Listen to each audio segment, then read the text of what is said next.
evening, visitors. Welcome to the library. Did you know that the gray wolf was once the most widely distributed mammal on Earth?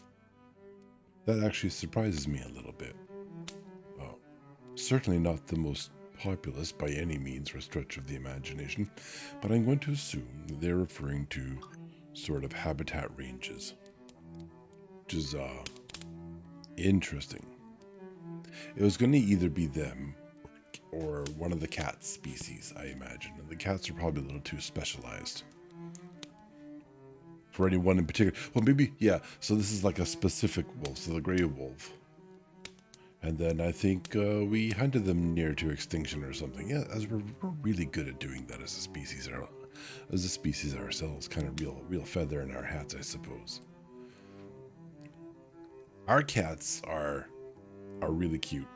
We have mats on the ground in various types. The kitchen, there's like an anti-fatigue mat for, if you're standing in front of the sink and you want to do a few dishes. There's like the floor mat in the bathroom, for when you get out of the shower, soak up the water. And every so often we turn around and they're like 3 feet from where they're supposed to be. And Valana doesn't do it, and I don't do it.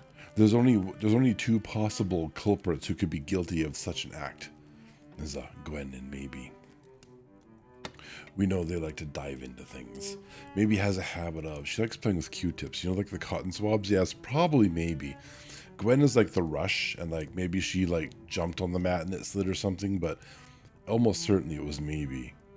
She likes to hide cotton swabs or Q-tips underneath them. She plays with them. They're toys. They're a fantastic toy. If you have a cat and you have Q-tips, just take one of them. I like to fold it in the middle to a 90-degree angle, just so they're not running with it with one end poking out of their mouth and bump into something and have it jam down their throat or something.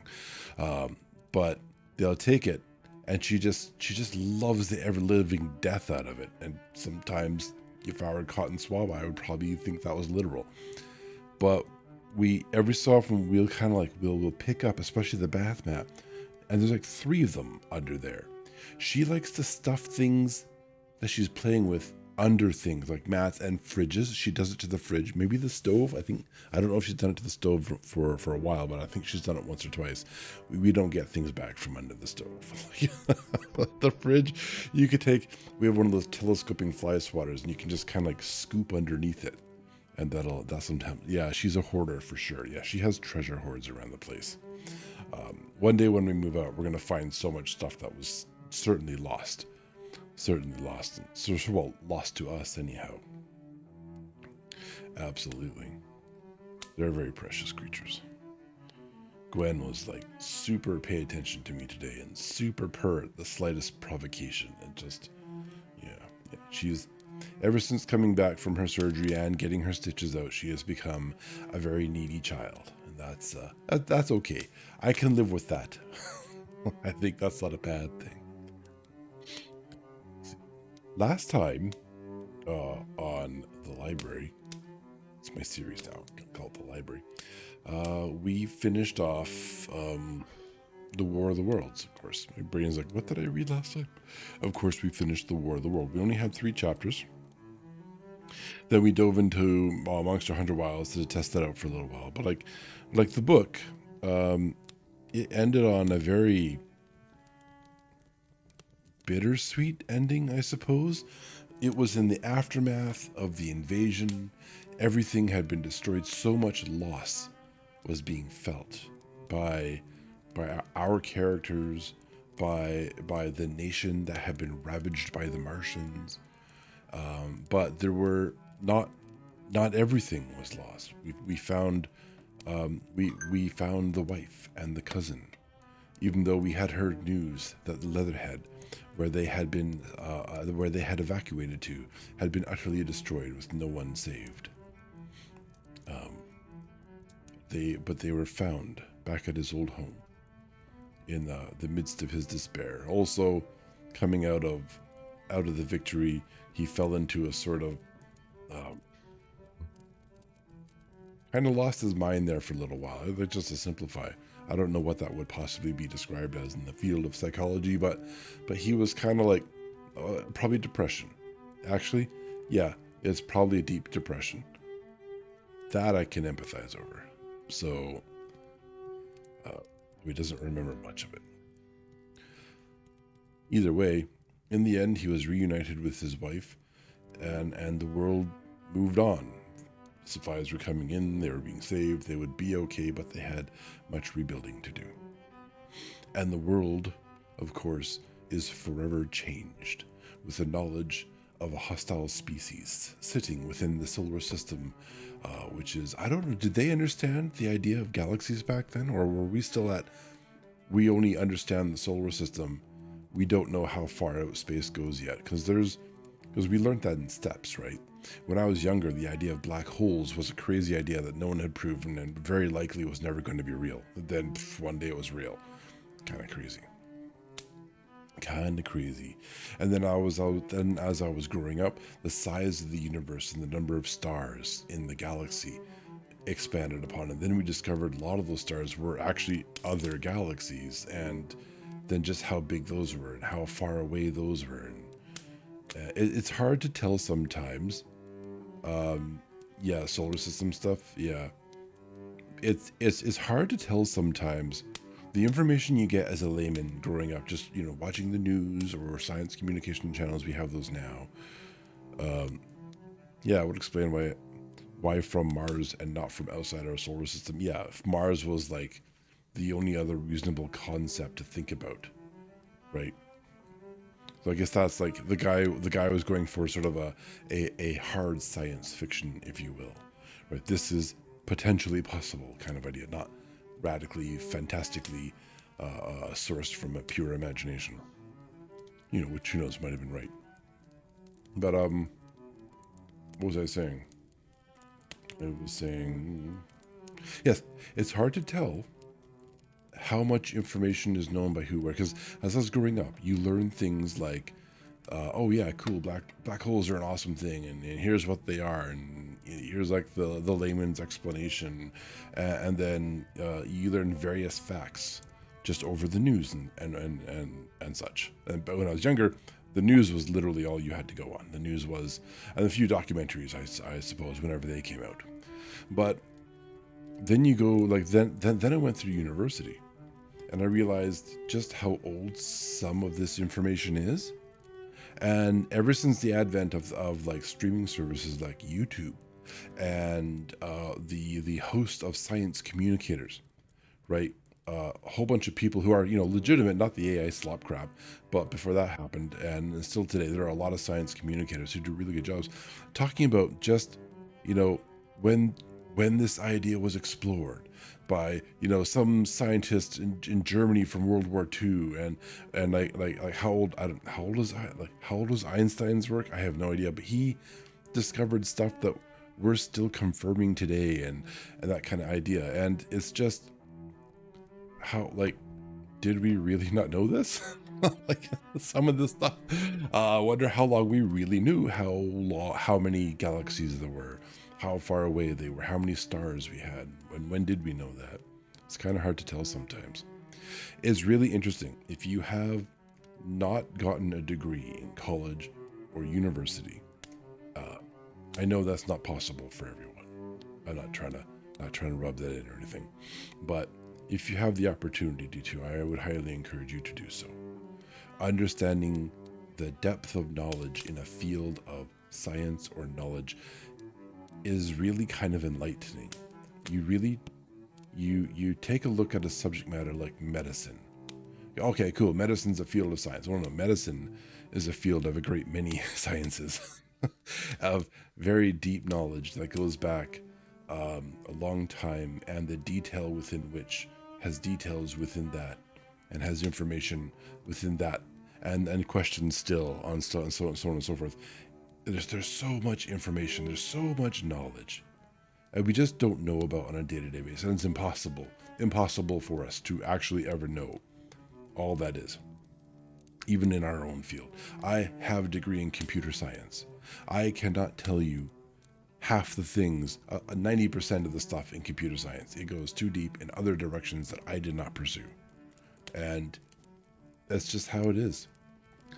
And I think that kind of perhaps is part of the problem. I don't know how much of a solution could possibly exist here, but that might be part of the problem with understanding science and trusting science is how can you know that you can trust science if you don't know everything that science knows?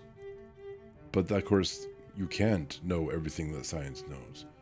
We have to trust the experts who go off and make it their business to know everything that science, well, everything in that very particular narrow field of science, and to communicate that to us honestly. And then we have, I think perhaps trust is the biggest problem here. Who do you trust? Who do you listen to? Well, you want to listen to people in your own echo chamber. I'm not using that as a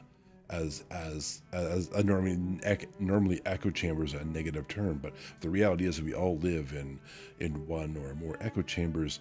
This is just the place in the world that we live, and the information that exists in that same place where we are. And we listen to that information. Sometimes that is sufficient. Often, that is sufficient to get by on a day-to-day basis. It's a very important thing to have a boundary for your own echo chamber, but it's also important to know when to pierce that boundary and look for something else. Oh, you're at 69.9k points. Nice. Okay, let's stop the stream. Can't let her get to 70,000. We have to keep that number. You should get a refund on your subscription, Belana. That'll help slow it down. What do I need? Like, I need some like 10,000 point redeems now, do I? Solely for my wife. These will be my wife's redeems. Good Lord. Stop earning points. Yeah, anyways, so that's a hell of a rant. And that came off of the, let's see, the summary reaction to the War of the Worlds. I think that's something like that's going to be repeated every time we do science fiction. Sorry, that's probably just how that's going to be. Tonight was sort of a toss-up as to what was going to happen. I do have a friend who's getting set up with Monster Hunter Wilds. We did a bit of a test run yesterday. We are almost certainly probably going to just do Discord reaction icons just to save on the graphics driver. But I also did a little bit of a test where I had him up as Dodogama, the derpy monster, and myself running in the corner, and that seemed okay. Anyways, we'll try it. The model will break and we'll be fine. I did patch the graphics drivers, so whenever something goes wrong, it's because NVIDIA releases a patch and decides that everything will break. So that's the thing. But tonight is not the night we start that with that fellow, good buddy of mine, but we will instead be reading The Secret Garden, one of the books from our list of books gathered by my manager. No, I want this one here. We have in our book list, we have read, was that 9 stories, 9 books. Probably a bunch of them are like the short stories, but so probably 4 novels and then like 6 or so, 5 or 6 short stories. And if we don't include the story we're reading tonight, we have, what's that, 1, 2, 3, 4, 5, 6, 7, 8 more novels to go through. I don't think any of them are short stories anymore. Oh, no, 3 of them are short stories according to this, or novellas. Beowulf, Animal Farm, and Strange Case of Dr. Jekyll and Mr. Hyde, in addition to The Secret Garden. For longer books, we also have The Great Gatsby, The Jewel of the Seven Stars, White Fang, and the Lord of the Flies. Those are the books that we will be reading in some order in the future. So when we get to that is anyone's guess. I don't really plan that too terribly closely. Like I said, I still kind of have this vague intention of we will play Wilds on Wednesdays, at least until we get bored of Wilds, or sort of just complete the content, and we may move on from that afterwards and go back to reading. Until at least maybe perhaps Master Rank releases. I'm not sure what the schedule for that is, but we will almost certainly go back to Monster Hunter Wilds. when that happens. Got to enjoy this stuff when it comes out. That said, I'm going to spray my voice and we can get started with our book. Don't want to ramble too long. I should probably start cutting these rambles out from the uploads to YouTube, I suppose. I'm sure everybody wants to listen to old man ramble on, before each chapter or whatever. Okay, but before we read, of course, we got to move. Here we are. Look, the poster and the book that I definitely didn't do with 15 minutes to go. Well, it's half an hour. So, yeah, didn't do it with 15 minutes to go. There, I was right. Yeah, what a pretty book. I took that for the thumbnail. I kind of took the top part. Where's my draw doc? Give me my draw doc. Here we go. Here we are. Yeah, I kind of took this part here, right? Can I pencil? I don't want to erase. Here. Took this part here, right? And I moved it down to just here. And then I took a little bit of an alpha. It's kind of like you can control the transparency of one layer over another using basically drawing in black or white. And I just kind of erased that bit there. And then that is that's the thumbnail. And now you know. Aren't you glad you know? Okay, okay, now I have to learn how to delete the whole thing. Okay, the buttons worked. Awesome. Excellent. I have to use that every so often. Otherwise, there was no point in installing the plugin, and what a waste that would be. Okay. Okay. Let's see. Where are we? Where is... There we go. All right. The Secret Garden by Francis Hodgson Burnett. He writes a bunch of other books too, apparently. Chapter 1. There is no one left. When Mary Lennox was sent to Misselthwaite Manor to live with her uncle, everybody said she was the most disagreeable-looking child ever seen. It was true, too. She had a little thin face and a little thin body, thin light hair and a sour expression. Her hair was yellow, and her face was yellow because she had been born in India and had always been ill in one way or another. Her father had held a position under the English government and had always been busy and ill himself. Her mother had been a great beauty who cared only to go to parties and amuse herself with gay people.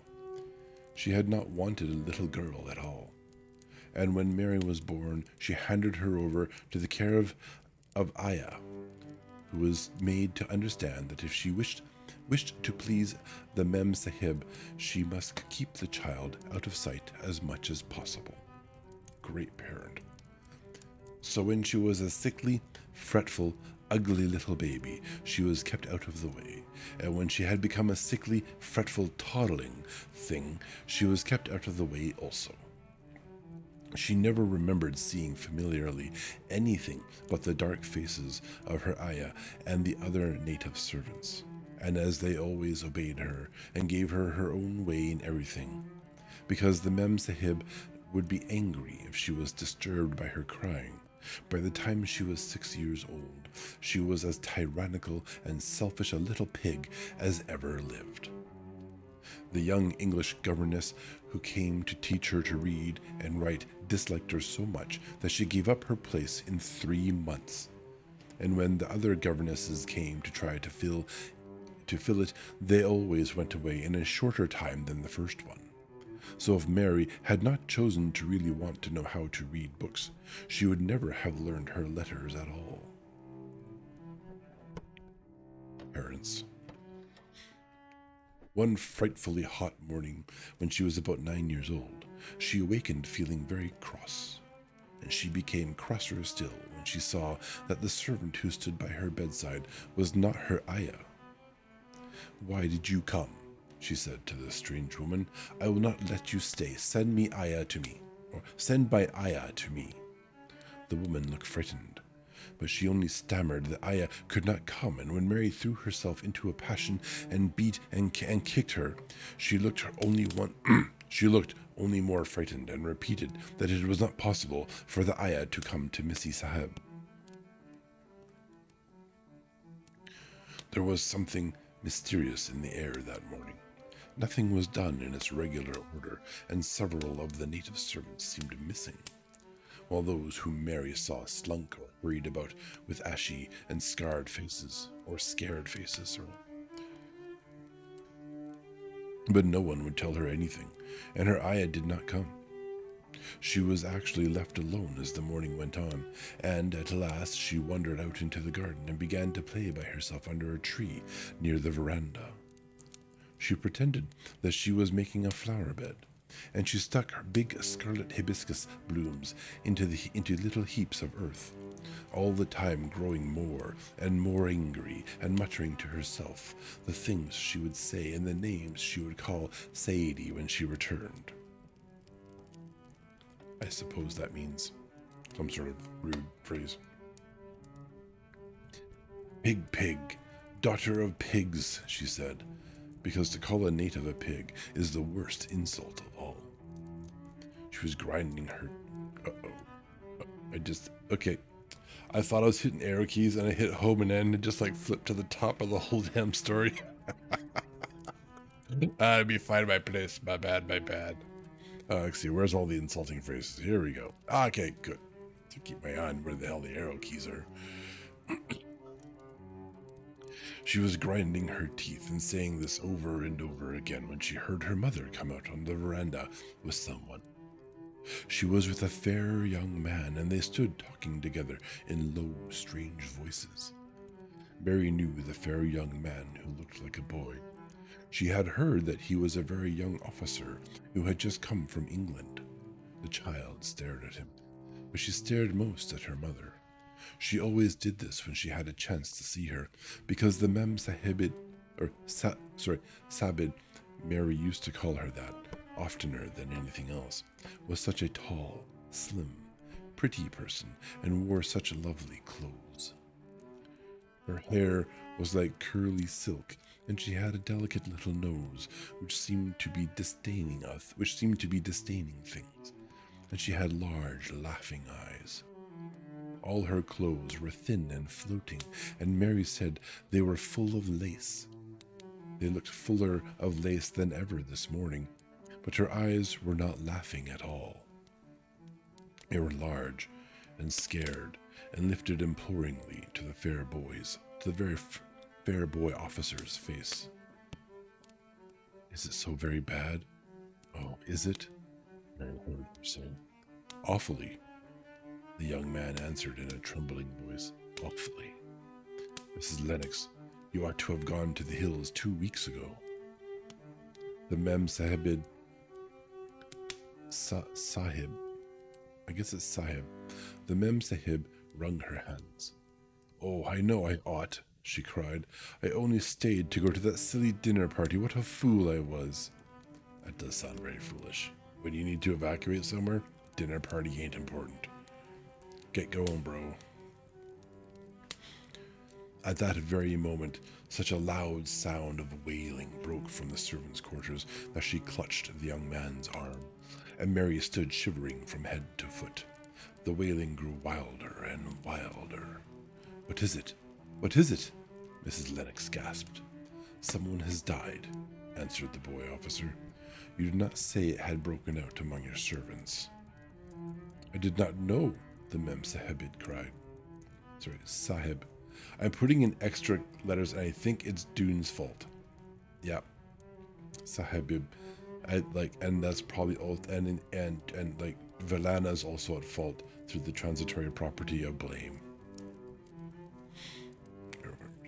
"I did not know," the Mem Sahib cried. Come with me. And she turned and ran into the house. I bet she wasn't talking to Mary. After that, appalling things happened, and the mysteriousness of the morning was explained to Mary. The cholera had broken out in its most fatal form, and people were dying like flies. The ayah had been taken ill in the night, and it was because she had just died that the servants had wailed in the huts. Before the next day, 3 other servants were dead, and others had run away in terror. There was a panic on every side, and dying people in all the bungalows. That must be terrifying. During the confusion and bewilderment of the second day, Mary hid herself in the nursery and was forgotten by everyone. Rude. It's not rude. It's just facts. Just face it, Valetta. Nobody thought of her. Nobody wanted her. And strange things happened of which she knew nothing. Mary alternately cried and slept through the hours. She only knew that people were ill and that she heard mysterious and frightening sounds. Once she crept into the dining room and found it empty, though a partly finished meal was on the table, and chairs and plates looked as if they had been hastily pushed back when the diners rose suddenly for some reason. The child ate some fruit and biscuits, and being thirsty, she drank a glass of wine which stood nearly filled. It was sweet, and she did not know how strong it was. Very soon it made her intensely drowsy, and she went back to her nursery and shut herself in again, frightened by the cries she heard in the huts and by the hurrying sound of feet. The wine made her so sleepy that she could scarcely keep her eyes open. She lay down in her bed and knew nothing more for a long time. Hopefully she handles hangovers well. Poor child. Many things happened during the hours in which she slept so heavily, but she was not disturbed by the wails and the sound of the things being carried in and out of the bungalow. When she awakened, she lay and stared at the wall. The house was perfectly still. She had never known it to be so silent before. She heard neither voices nor footsteps, and wondered if everybody had got well of the cholera, and all the trouble was over. She wondered also who would take care of her now her ayah was dead. There would be a new ayah, and perhaps she would know some new stories. Mary had been rather tired of the old ones. She did not cry because her nurse had died. She was not an affectionate child, and had never cared much for anyone. The noise and hurrying about and wailing over the cholera had frightened her, and she had been angry because no one seemed to remember that she was alive. Everyone was too panic-stricken to think of a little girl no one was fond of. When people had the cholera, it seemed that they remembered nothing but themselves. But if everyone had got well again, surely someone would remember and come to look for her. But no one came, and as she lay waiting, the house seemed to grow more and more silent. She heard something rustling on the matting, and when she looked down, she saw a little snake gliding along and watching her with eyes like jewels. She was not frightened, because he was a harmless little thing who would not hurt her and seemed in a hurry to get out of the room.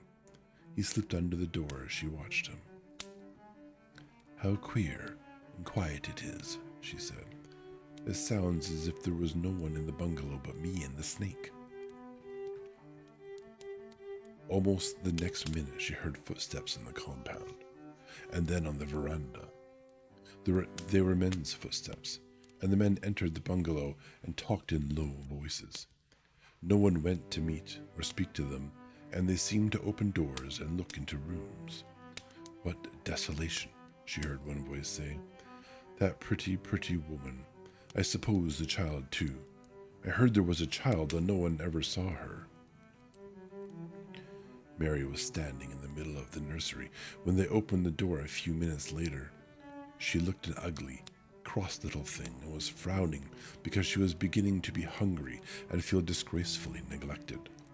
The first man who came in was a large officer she had once seen talking to her father. He looked tired and troubled, but when he saw her, he was so startled that he almost jumped back. "Barney," he cried out, "there is a child here, a child alone in a place like this. Mercy on us, who is she?" "I am Mary Lennox," the girl said, drawing herself up stiffly.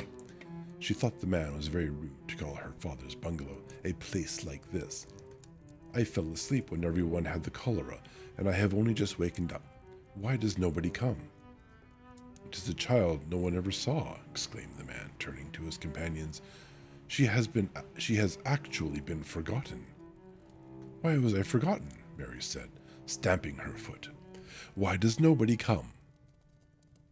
The young man, whose name was Barney, looked at her very sadly. Mary even thought she saw him wink his eyes as if to wink tears away. Poor little kid, he said. There is nobody left to come. It was in that strange and sudden way that Mary found out that she had neither father nor mother left, that they had died and been carried away in the night, and that the few native servants who had not died also had left the house as quickly as they could get out of it, none of them even remembering that there was a Missy Sahib. That was why the place was so quiet. It was true that there was no one in the bungalow but herself and the little rustling snake. That is a horrible way to treat a child, even if she has been raised to be a little brat. That ain't her fault.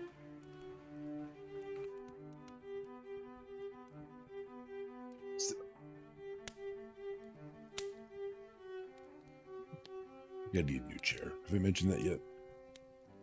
Yeah, sit back a little bit. Chapter 2. Mistress Mary Quite Contrary. Oh, I recognize that phrase.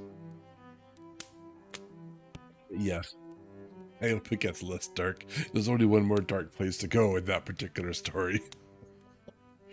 And that's like the snake gets lost and forgotten too. That would be horrible. Nasty business.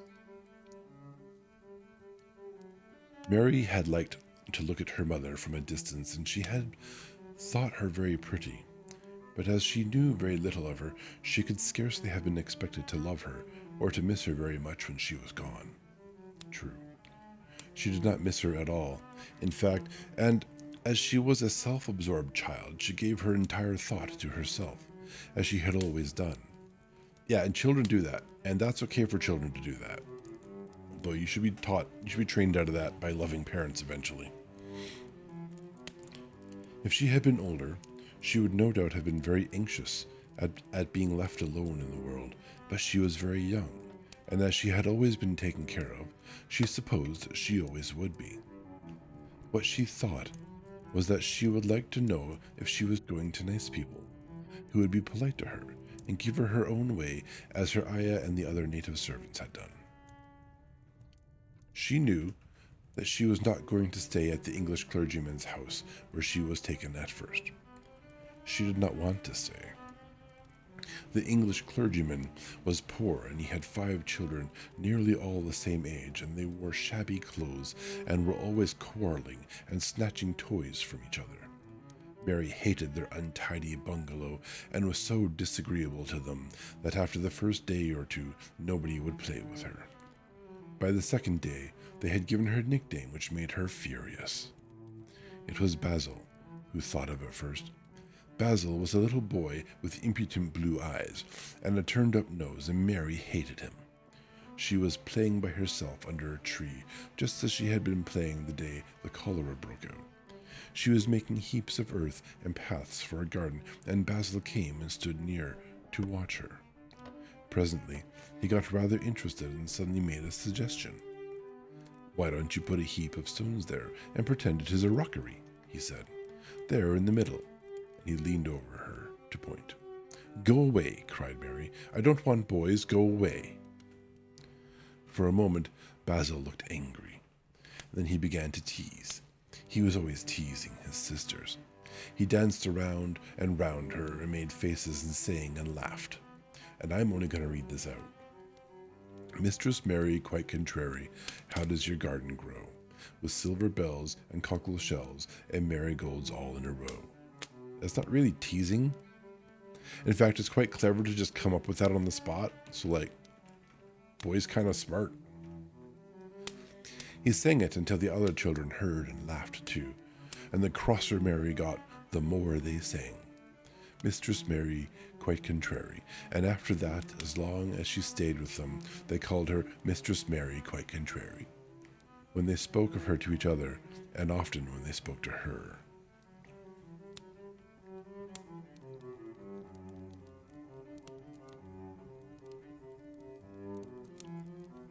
You are going to be sent home, Basil said to her, at the end of the week, and we are glad of it.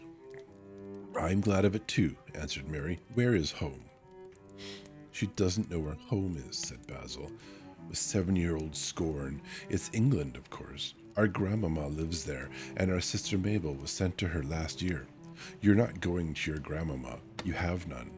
You're going to your uncle. His name is Mr. Archibald Craven. Yeah, she doesn't have a home. Well, home is where she's going to live, I suppose, in a simple way of understanding what home is.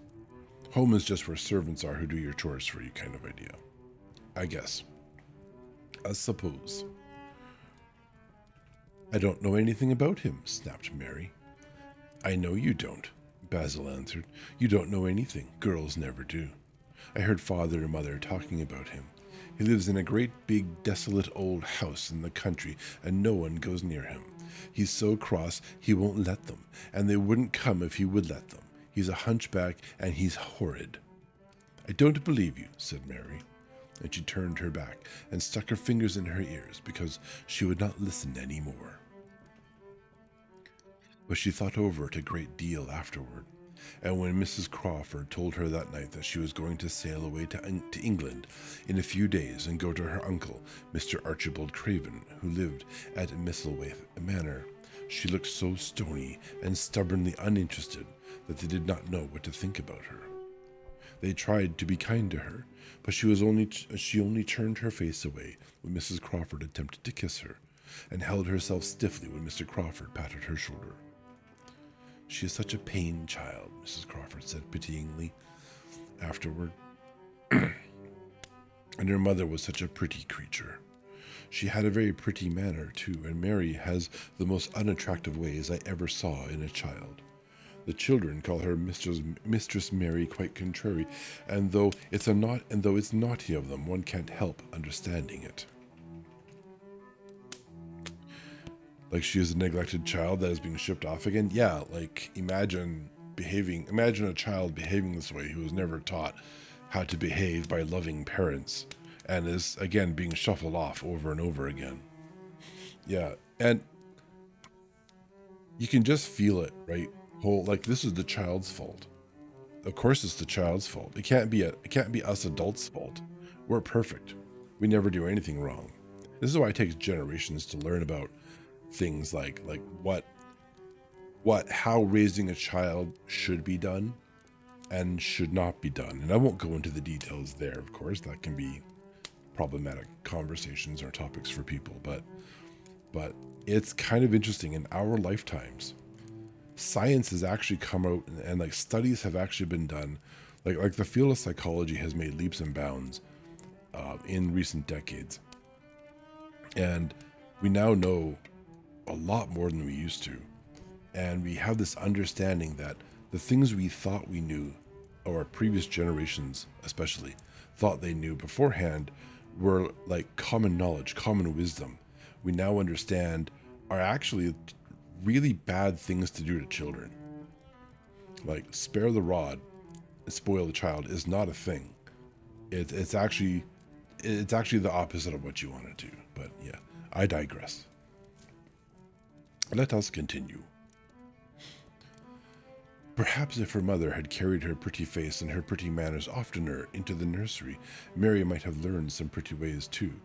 It is very sad, now the poor beautiful thing is gone, to remember that many people never even knew that she had a child at all. So maybe this person has a little bit of awareness concerning this, but the idea that her mother was going to do anything beneficial for her daughter is, it's not her fault, I suppose.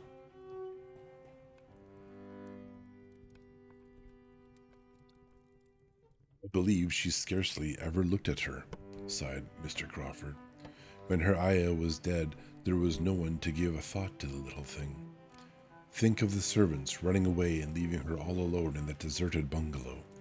Colonel McGrew said he nearly jumped out of his skin when he opened the door and found her standing by herself in the middle of the room. It's a good thing they checked. Mary made the long voyage to England under the care of an officer's wife, who was taking her children to leave them in a boarding school. Another really kind of a bad thing to do to children.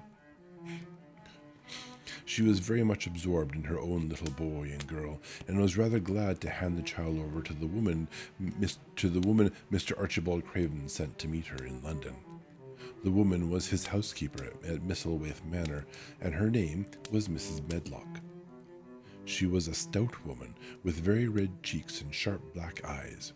She wore a very purple dress, a black silk mantle with jet fringe on it, and a black bonnet with purple velvet flowers, which stuck up and trembled when she moved her head. That's a nice color combination. Black and purple, not bad. Mary did not like her at all, but as she very seldom liked people, there was nothing remarkable in that. Besides which, it was very evident Mrs. Medlock did not think much of her. My word, she's a plain little piece of goods, she said, and we'd heard that her mother was a beauty. She hasn't handed much of it down, has she, ma'am? Rude. Perhaps she will improve as she grows older, the officer's wife said good-naturedly. If she were not so sallow and had a nicer expression, her features are rather good. Children alter so much. She'll have to alter a good deal, answered Mrs. Medlock, and there's nothing likely to improve children at Misselthwaite, if you ask me. Promising. They thought Mary was not listening because she was standing a little apart from them, the window of the private hotel they had gone to. She was watching the passing buses and cabs and people, but she heard quite well and was made very curious about her uncle and the place he lived in. What sort of a place was it? And what would he be like? What was a hunchback? She had never seen one. Perhaps there were none in India.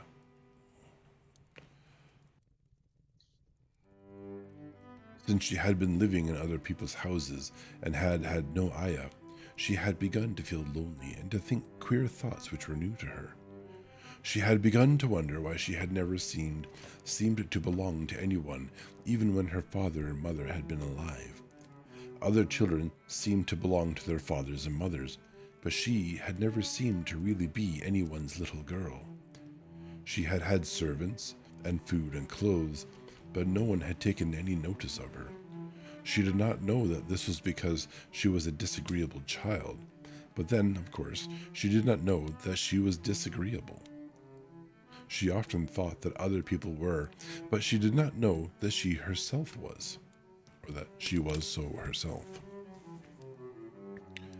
She thought Mrs. Medlock the most disagreeable person she had ever seen, with her common, highly colored face and her common fine bonnet. When the next day they set out on their journey to Yorkshire, she walked through the station to the railway carriage with her head up and trying to keep as far away from her as she could, because she did not want to seem to belong to her. It would have made her very angry to think people imagined she was her little girl.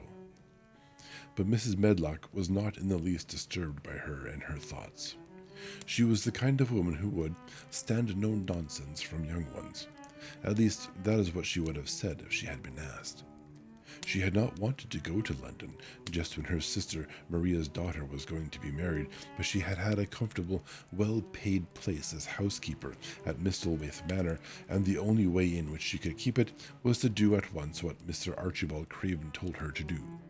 She never dared even to ask a question. That's what unions are for. Captain Lennox. Oh, I know a VTuber named Captain Lennox. Perhaps this is the one. Captain Lennox and his wife died of the cholera, Mr. Craven had said in his short, cold way. Captain Lennox was my wife's brother, and I am their daughter's guardian. The child is to be brought here. You must go to London and bring her yourself. So she packed her small trunk and made the journey. Mary sat in her corner of the railway carriage and looked plain and fretful. She had nothing to read or to look at, and she had folded her thin little black-gloved hands in her lap. Her black dress made her look yellower than ever, and her limp, light hair straggled from under her black crepe hat. A more married-looking young one I never saw in my life. Married? It's M-A-R-R-E-D. A more marred-looking young one I never saw in my life. I don't think it is marred. Maybe marred. Mrs. Medlock thought. Marred, and it's literally going to tell us. Marred, or marred, is a Yorkshire word and means spoiled and pettish. She had never seen a child who sat so still without doing anything, and at last she got tired of watching her and began to talk in a brisk, hard voice.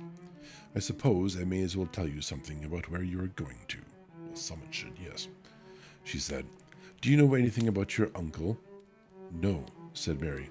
Never heard your father or mother talk about him? No, said Mary, frowning. She frowned because she remembered that her father and mother had never talked to her about anything in particular. Certainly they had never told her things. Humph, muttered Mrs. Medlock, staring at her queer, unresponsive little face. She did not say any more for a few moments, and then she began again. I suppose you might as well be told something to prepare you. You are going to a queer place. Mary said nothing at all, and Mrs. Medlock looked rather discomfited by her apparent indifference, but after taking a breath, she went on. Not but that it's a grand big place in a gloomy way, and Mr. Craven's proud of it in his way, and that's gloomy enough too. The house is 600 years old, and it's on the edge of the moor, and there's near 100 rooms in it, though most of them's shut up and locked. And there's pictures and fine old furniture and things that's been there for ages, and there's a big park around it, and gardens and trees with branches trailing to the ground, some of them. She paused and took another breath. But there's nothing else, she ended suddenly. Mary had begun to listen in spite of herself. It all sounded so unlike India, and anything that new rather attracted her. But she did not intend to look at it as if she were interested. Yeah, she's going to bluff her interest, yes. That was one of her unhappy, disagreeable ways. So she sat still. Well, said Mrs. Medlock, what do you think of it? Nothing, she answered. I know nothing about such places. That made Mrs. Medlock laugh a short sort of laugh. Eh? She said. But you are like an old woman, don't you care?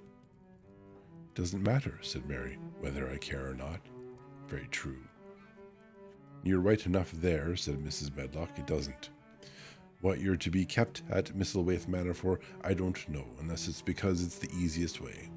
He's not going to trouble himself about you, that's sure and certain. He never troubles himself about no one.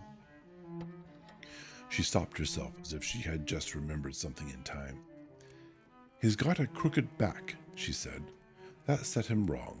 He was a sour young man and got no good of all his money and big place till he was married. Mary's eyes turned toward her in spite of her intention not to seem to care. She had never thought of the hunchbacks being married, and she was a trifle surprised. Mrs. Medlock saw this, and as she was a talkative woman, she continued with more interest. This was one way of passing some of the time, at any rate.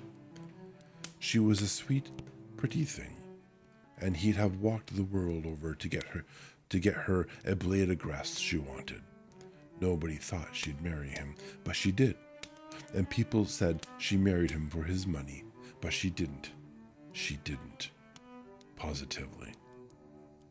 When she died, Mary gave a little involuntary jump. Oh, did she die? She exclaimed, quite without meaning to. She had just remembered a French fairy story she had once read called, oh dear, Ricket à la Hoopie. Hoopie? We're going to go with that. It had been about a poor hunchback and a beautiful princess, and it had made her suddenly sorry for Mr. Archibald Craven. Yes, she died, Mrs. Medlock answered, and it made him queerer than ever. He cares about nobody. he won't see people. Most of the time he goes away, and when he is at Misselwaith, he shuts himself up in the West Wing and won't let anyone but Pitcher see him. Pitcher's an old fellow, but he took care of him when he was a child, and he knows his ways. It sounded like something in a book, and it did not make Mary feel cheerful. A house with 100 rooms, nearly all shut up and with their doors locked. A house on the edge of a moor, whatsoever a moor was, sounded dreary. A man with a crooked back who shut himself up also. She stared out of the window with her lips pinched together, and it seemed quite natural that the rain should have begun to pour down in grey, slanting lines, and splash and stream down the window panes. If the pretty wife had been alive, she might have made things cheerful by being something like her own mother, and by running in and out and going to parties as she had done in frocks, full of lace. But she was not there anymore. You needn't expect to see him, because 10 to 1 you won't, said Mrs. Medlock, and you mustn't expect that there will be people to talk to you. You'll have to play about and look after yourself. You'll be told what rooms you can go into and what rooms you're to keep out of. There's gardens enough, but when you're in the house, don't go wandering and poking about. Mr. Craven won't have it. Not that he'll be there. I shall not want to go poking about, said sour little Mary, and just as suddenly as she had begun to be rather sorry for Mr. Archibald Craven, she began to cease to be sorry, and to think he was unpleasant enough to deserve all that had happened to him. And she turned her face toward the streaming panes of the window of the railway carriage, and gazed out at the grey rainstorm, which looked as if it would go on forever and ever. She watched it so long and steadily that the greyness grew heavier and heavier before her eyes, and she fell asleep. We have ads in a minute and a half. The incoming banner will be up shortly. We're between chapters, so I think we shall stop here for a second. We'll take a little break, and we will be back after the break starts, and then after the break ends. So far, I'm liking this story. I think it's pretty decent. It's not too hard to read, despite the occasional non-English names, which always take a moment to trip my tongue over. Yes, incoming ads. I thought I should at least keep talking until that thing comes up. Water.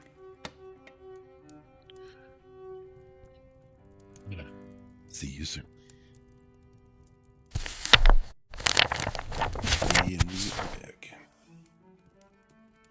Let's see. Fell asleep upon the train. Chapter 3. Across the moor. She slept a long time, and when she was awakened, Mrs. Medlock had brought a lunch basket at one of the stations. They had some chicken and cold beef and bread and butter and some hot tea. The rain seemed to be streaming down more heavily than ever, and everybody in the station wore wet and glistening waterproofs. The guard lighted the lamps in the carriage, and Mrs. Medlock cheered up very much over her tea and chicken and beef. I think I'd rather have chicken or beef. Like chicken and beef seems a little too mixy-mix. She ate a great deal, and afterwards fell asleep herself, and Mary sat and stared at her and watched her fine bonnet slip on one side till she herself fell asleep once more in the corner of the carriage, lulled by the splashing of the rain against the windows. It was quite dark when she awakened again. The train had stopped at a station, and Mrs. Medlock was shaking her.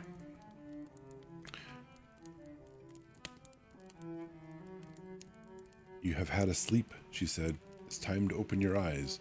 We're at Thwaite Station, and we've got a long drive before us. Mary stood up and tried to keep her eyes open while Mrs. Medlock collected her parcels. The little girl did not offer to help her, because in India native servants always picked up or carried things, and it seemed quite proper that the other people should wait on one. The station was a small one, and nobody but themselves seemed to be getting out of the train. The station master spoke to Mrs. Medlock in a rough, good-natured way, pronouncing his words in a queer, broad fashion which Mary found out afterward was Yorkshire. Or Yorkshire. I like Yorkshire puddings. I think of that every time I say that word. It's good stuff. I see that's got back, he said. And that's, oh, good Lord, this is, like trauma from Dracula, good Lord. And thus brought the young'un with thee. Okay, we got through that. That's good. It's like one freaking line. Aye, that's her, answered Mrs. Medlock, speaking with a Yorkshire accent herself, and jerking her head over her shoulder toward Mary. How's thy missus? How's thy missus? Well, and now. The carriage is waiting outside for thee. I guess that's supposed to be well enough, but with using 4 letters instead of a proper word. A brougham stood on the road before the little outside platform. Mary saw that it was a smart carriage and that it was a smart footman who helped her in. His long waterproof coat and the waterproof covering of his hat were shining and dripping with rain as everything was, the burly station master included. When he shut the door, mounted the box with the coachman, and they drove off. The little girl found herself seated in a comfortably cushioned corner, but she was not inclined to go to sleep again. She sat and looked out of the window, curious to see something of the road over which she was being driven to the queer place Mrs. Medlock had spoken of. She was not at all a timid child, and she was not exactly frightened, but she felt that there was no knowing what might happen in a house with 100 rooms nearly all shut up, a house standing on the edge of a moor. What is a moor? She said suddenly to Mrs. Medlock. Look out of the window in about 10 minutes and you'll see, the woman answered. We've got to drive 5 miles across Bissell Moor before we get to the manor. You won't see much because it's a dark night, but you can see something. Mary asked no more questions, but waited in the darkness of her corner, keeping her eyes on the window. The carriage lamps cast rays of light a little distance ahead of them, and she caught glimpses of the things they passed. After they had left the station, they had driven through a tiny village. She had seen whitewashed cottages and the lights of a public house. Then they had passed a church and a vicarage, and a little shop window or so in a cottage with toys and sweets and odd things set out for sale. Then they were on the high road, and she saw hedges and trees. After that, there seemed nothing different for a long time, or at least it seemed a long time to her. So it's too dark to see much further than the lights of the carriage, but someone has merchandise out for sale in the rain. I mean, I guess you gotta sell things in the rain, but if it's that dark, wouldn't you be packing up? I guess not. At last, the horses began to move to go more slowly, as if they were climbing uphill, and presently there seemed to be no more hedges and no more trees. She could see nothing, in fact, but a dense darkness on either side. She leaned forward and pressed her face against the window just as the carriage gave a big jolt. "Eh, we're on the moor now, sure enough," said Mrs. Medlock. The carriage lamps shed a yellow light on a rough-looking road which seemed to cut through bushes and low-growing things, which ended in the great expanse of dark apparently spread out before and around them. A wind was rising and making a singular, wild, low, rushing sound. It's not the sea, is it?" said Mary, looking around at her companion. "No, not it," answered Mrs. Medlock. Nor it isn't fields nor mountains. It's just miles and miles and miles of wild land that nothing grows on but heather and gorse and broom, and nothing lives on but wild ponies and sheep. You can make money off of those, can't you? "I feel as if it might be the sea, if there were water on it," said Mary. "It sounds like the sea just now." That's the wind blowing through the bushes, Mrs. Medlock said. It's a wild, dreary enough place to my mind, though there's plenty that likes it, particularly when the heather's in bloom. On and on they drove through the darkness, and though the rain stopped, the wind rushed by and whistled and made strange sounds. The road went up and down, and several times the carriage passed over a little bridge beneath which water rushed very fast with a great deal of noise. Mary felt as if the drive would never come to an end, and that the wide, bleak moor was a wide expanse of black ocean through which she was passing on a strip of dry land. I don't like it, she said to herself. I don't like it. She pinched her thin lips more tightly together. The horses were climbing up a hilly piece of road when she first caught sight of a light.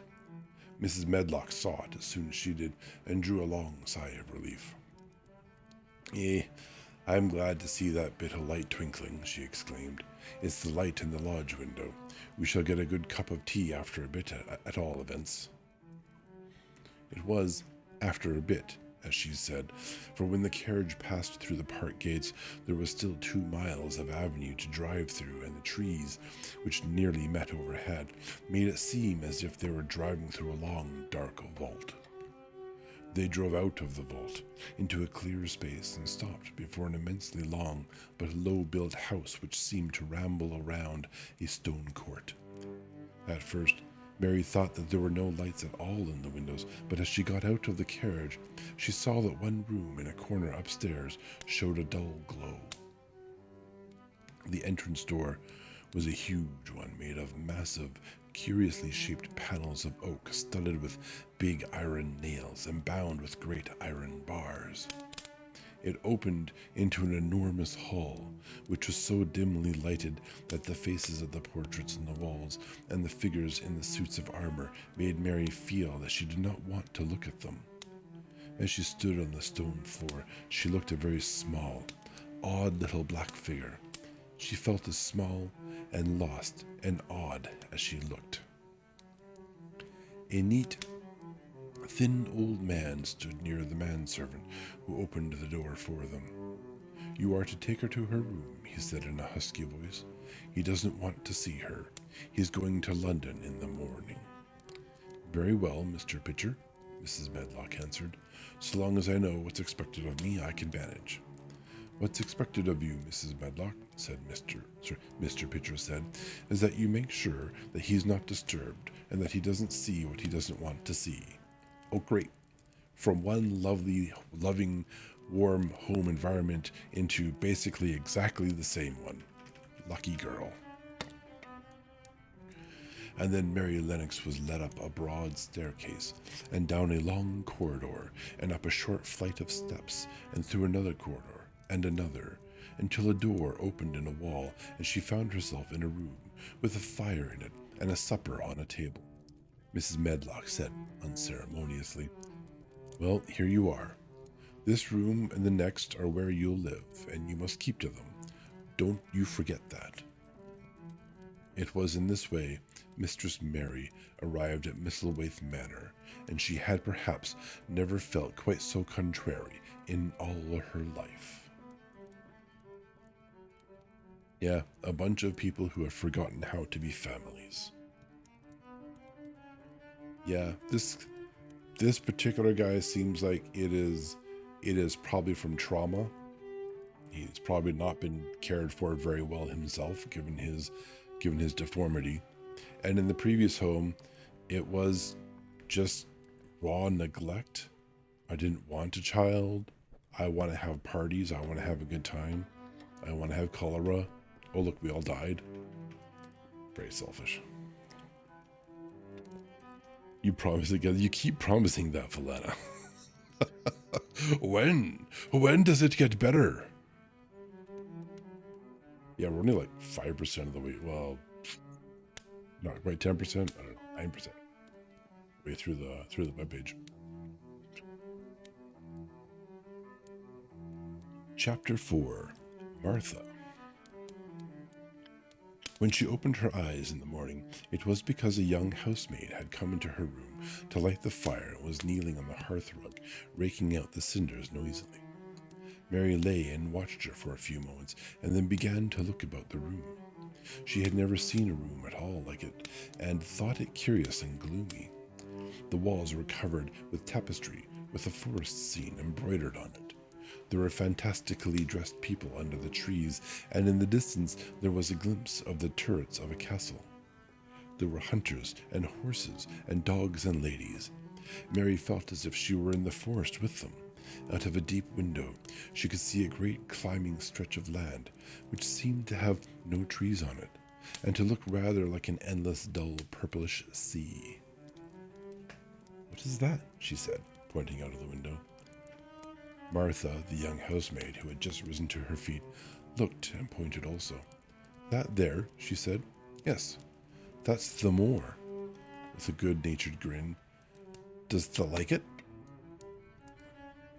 Does tha. I mean, I'd be like, do you like it? But does tha like it? "No," answered Mary, "I hate it." "That's because thou aren't used to it," Martha said, going back to her hearth. "Tha thinks it's too big and bare now, but thou will like it." I don't know what letter. It's THA apostrophe, and I don't know what to put in there. So it's just tha, but tha will like it. "Do you?" inquired Mary. "Aye, that I do," answered Martha, cheerfully polishing away at the grate. "I just love it. It's none bare. It's covered with growing things as smells sweet. It's fair lovely in spring and summer, when the gorse and broom and heather's in flower. It smells o' honey, and there's such a lot o' fresh air, and the sky, it looks so high, and the bees and skylarks make such a nice noise hummin' and singin'. I wouldn't live away from the moor for anything.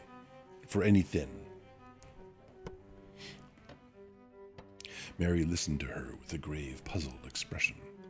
The native servants she had been used to in India were not in the least like this. They were obsequious and servile, and did not presume to talk to their masters as if they were their equals. They made salams and called them protector of the poor, and names of that sort. Indian servants were commanded to do things, not asked. It was not the custom to say please and thank you, and Mary had always slapped her ayah in the face when she was angry. She wondered a little what this girl would do if one slapped her in the face. She was a round, rosy, good-natured looking creature, but she had a sturdy way which made Mistress Mary wonder if she might not even slap back, if the person who slapped her was only a little girl. "You are a strange servant," she said from her pillows, rather haughtily. Martha sat up on her heels with her blackened brush in her hand and laughed, without seeming the least out of temper. "Eh? I know that," she said. "If there was a grand missus at Misselthwaite, I should never have been even one of the under housemaids. I might have been let to be scullery maid, but I've never had been let upstairs. I'm too common, and I talk too much Yorkshire. But this is a funny house, for all it's so grand. Seems like there's neither master nor mistress, except Mr. Pitcher and Mrs. Medlock. Mr. Craven, he won't be troubled about anything when he's here, and he's nearly always away. Mrs. Medlock gave me the place out of kindness. She told me she could never have done it if Misselthwaite had been like other big houses." Good. We're all a bunch of misfits. I'm kind of liking that vibe. "Are you going to be my servant?" Mary asked, still in her imperious little Indian way. Martha began to rub her grate again. "I'm Mrs. Medlock's servant," she said stoutly, "and she's Mr. Craven's. But I am to do the housemaid's work up here and wait on you a bit. But you won't need much waiting on." "Who is going to dress me?" demanded Mary. Martha sat up on her heels again and stared. She spoke in broad Yorkshire in her amazement. "Canna tha dress thy son? Thysen? Thysen? I've never seen that done that way before." That's my own words. She said, "What do you mean? I don't understand your language," said Mary. "I forgot," Martha said. Mrs. Medlock told me I'd have to be careful or you won't know what I was saying. I mean, can't you put on your own clothes? No, answered Mary quite indignantly. I never did in my life. My Aya dressed me, of course. Well, said Martha, evidently not in the least aware that she was impudent. It's time thou should learn. Thou cannot begin younger. It'll do thee good to wait on thysen a bit. My mother always said she couldn't see why grand people's children didn't turn out fair fools. What with nurses and being washed and dressed and took out to walk as if they were puppies. It is different in India, said Mistress Mary disdainfully. She could scarcely stand this. But Martha was not at all crushed. I can't see it's different, she answered almost sympathetically. I dare say it's because there's such a lot of blacks there instead of respectable. Okay, that's nasty ass fucking comment. When I heard you was coming from India, I thought you was a black too. Okay, I'm liking this person less, but I'm gonna forgive her on account of the fact that she's a story character. Mary sat up in bed, furious. What?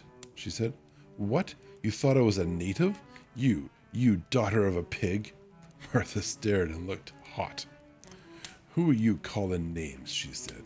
You needn't be so vexed. That's not the way for a young lady to talk.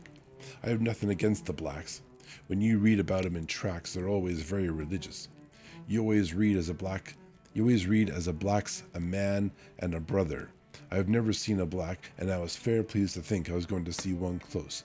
When I come in to light your fire this morning, I crept up to your bed and pulled the cover back, careful to look at you. And there you was, disappointedly, no more black than me. For all you're so yeller. Oh, this book. You liked this book? All these words are triggering me, Valena. Mary did not even try to control her rage and humiliation. You thought I was a native. You dared. You don't know anything about natives. They are not people. They are servants who must salam to you. You know nothing about India. You know nothing about anything. Child's ignorance. She was in such a rage and felt so helpless before the girl's simple stare, and somehow she suddenly felt so horribly lonely and far away from everything she understood, and which understood her, that she threw herself face downward on the pillows and burst into passionate sobbing. She sobbed so unrestrainedly that good-natured Yorkshire Martha was a little frightened and quite sorry for her. She went to the bed and bent over her. You mustn't cry like that there, she begged. You mustn't for sure. I didn't know you'd be vexed. I don't know anything about anything, just like you said. I beg your pardon, miss. Do stop crying.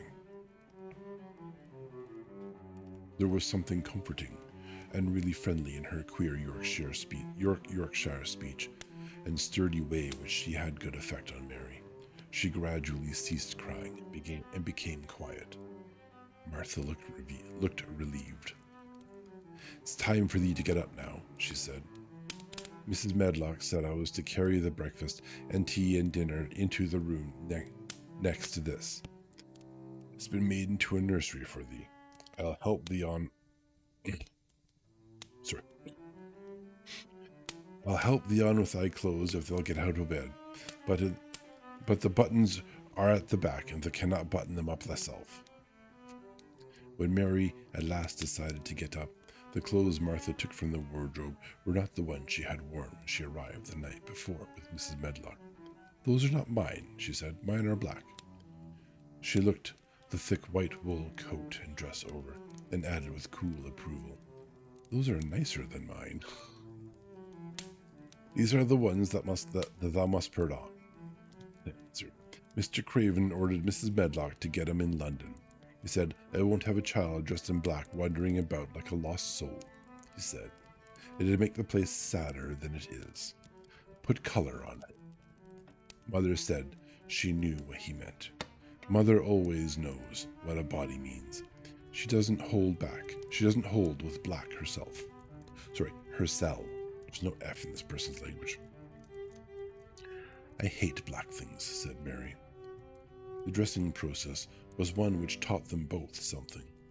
Martha had buttoned up her little sisters and brothers, but she had never seen a child who stood still and waited for another person to do things for her, as if she had neither hands nor feet of her own. "Why doesn't thou put on thy own shoes?" she said when Mary quietly held out her foot.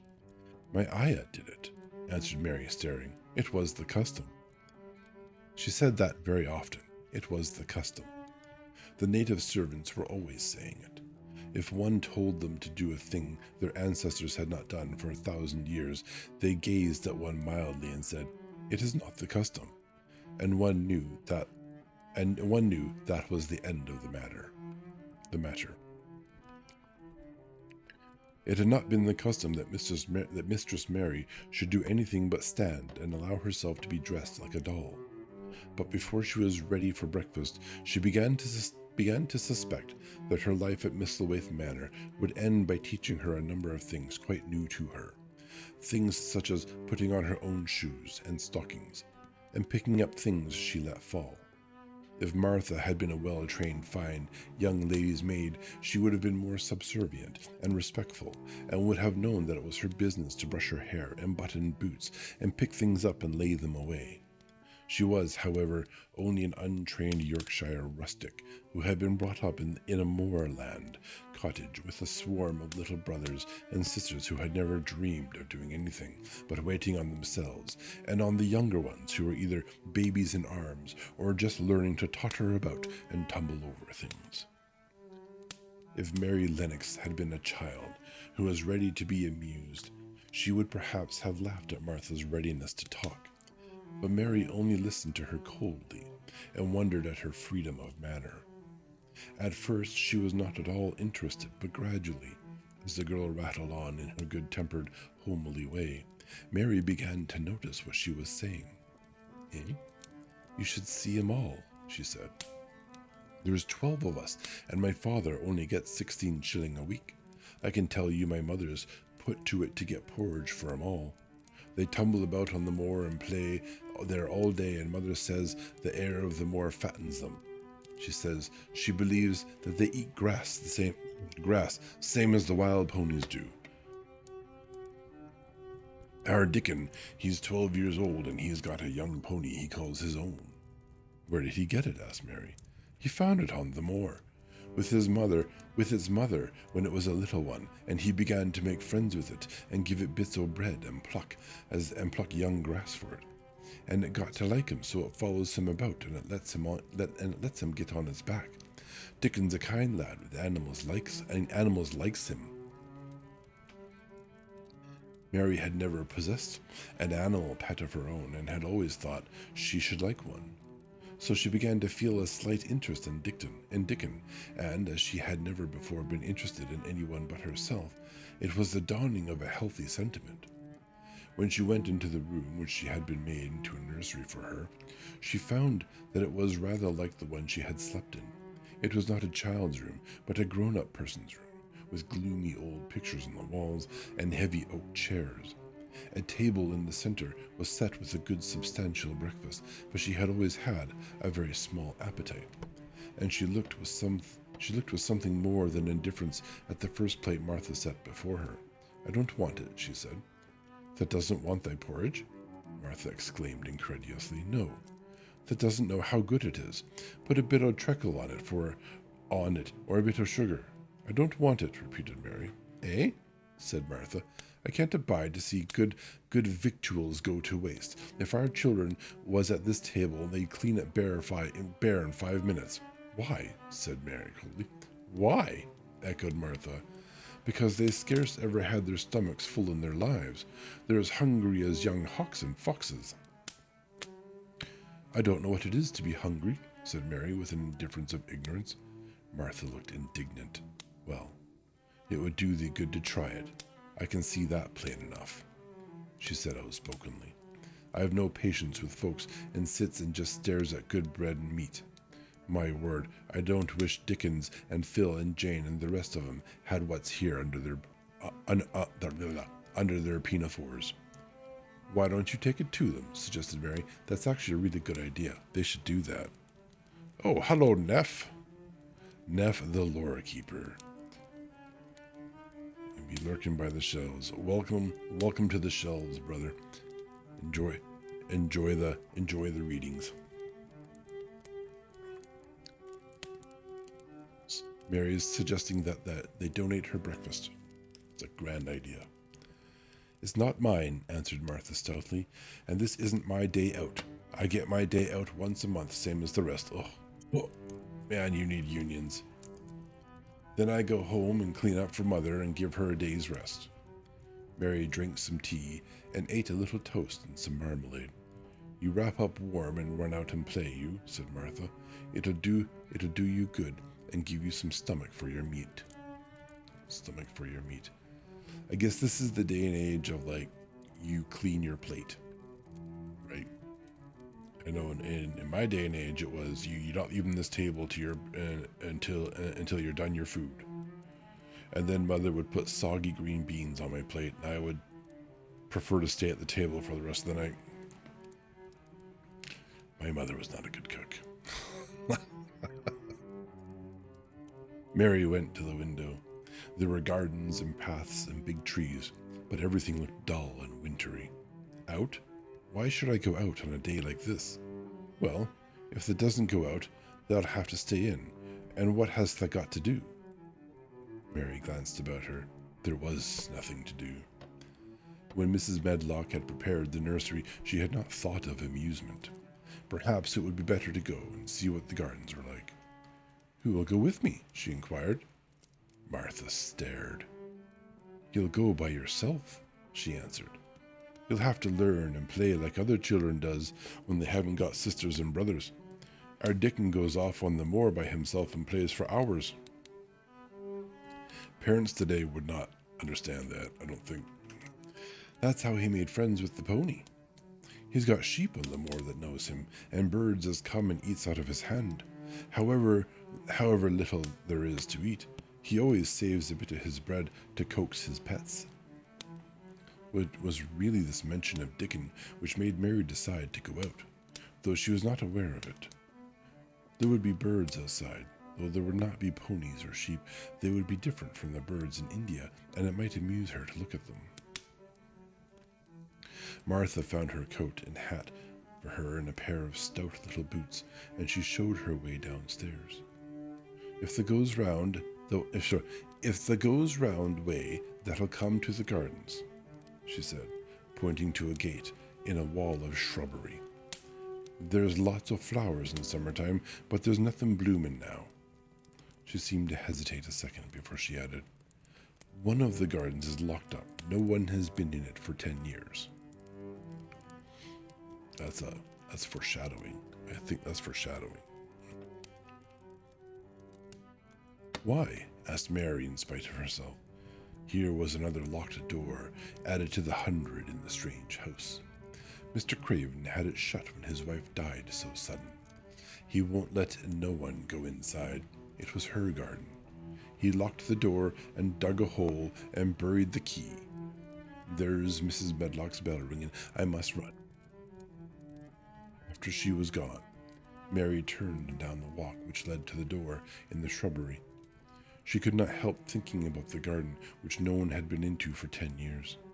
She wondered what it would look like and whether there were any flowers still alive in it. When she had passed through the shrubbery gate, she found herself in great gardens with wide lawns and winding walks with clipped borders. There were trees and flower beds and evergreens clipped into strange shapes, and a large pool with an old gray fountain in its midst. But the flower beds were bare and wintry, and the fountain was not playing. This was not the garden which was shut up. How could a garden be shut up? You could always walk into a garden. She was just thinking this when she saw that, at the end of the path she was following, there seemed to be a long wall with ivy growing over it. She was not familiar enough with England to know that she was coming upon the kitchen gardens, where the vegetables and fruit were growing. She went toward the wall and found that there was a green door in the ivy, and that it stood open. This was not the closed garden, evidently, and she could go into it. She went through the door and found that it was a garden with walls all round it, and that it was only one of several walled gardens which seemed to open into one another. She saw another open green door, revealing bushes and pathways between beds containing winter vegetables. Fruit trees were trained flat against the wall, and over some of the beds there were glass frames. The place was bare. The place was bare and ugly enough, Mary thought. So she stood and stared about her. It might be nicer in summer when things were green, but there was nothing pretty about it. Presently, an old man with a spade over his shoulder walked through the door leading from the second garden. He looked startled when he saw Mary, and then touched his cap, his cape. No, his cap. He had a surly old face, and did not seem at all pleased to see her. But then she was displeased with his garden, and wore her quite contrary expression, and certainly did not seem at all pleased to see him. "What is this place?" she asked. "One of the kitchen gardens," he answered. "What is that?" said Mary, pointing through the other green door. "Another of 'em," shortly. "There's another on the other side of the wall, and there's another orchard to the other side of that." "Can I go in them?" asked Mary. "If the likes, but there's naught to see. There's nought to see." Mary made no response. She went down the path and through the second green door. There she found more walls and winter vegetables and glass frames. But in the second wall there was another green door, and it was not open. Perhaps it led to the garden, which no one had seen for 10 years. As she was not at all a timid child and always did what she wanted to do, Mary went to the green door and turned the handle. She hoped the door would not open, because she wanted to be sure she had found the mysterious garden. But it did open quite easily, and she walked through it and found herself in an orchard. There were walls all round it also, and trees trained against them. And there were bare fruit trees growing in the winter browned grass. But there was no green door to be seen anywhere. Mary looked for it, and yet when she had entered the upper end of the garden, she had noticed that while the wall did not seem to end with the orchard, but to extend beyond it as if it enclosed a place at the other side. She could see the tops of trees above the wall, and when she stood still, she saw a bird with a bright red breast sitting on the topmost branch of one of them. And suddenly he burst into his winter song, almost as if he had caught sight of her and was calling to her.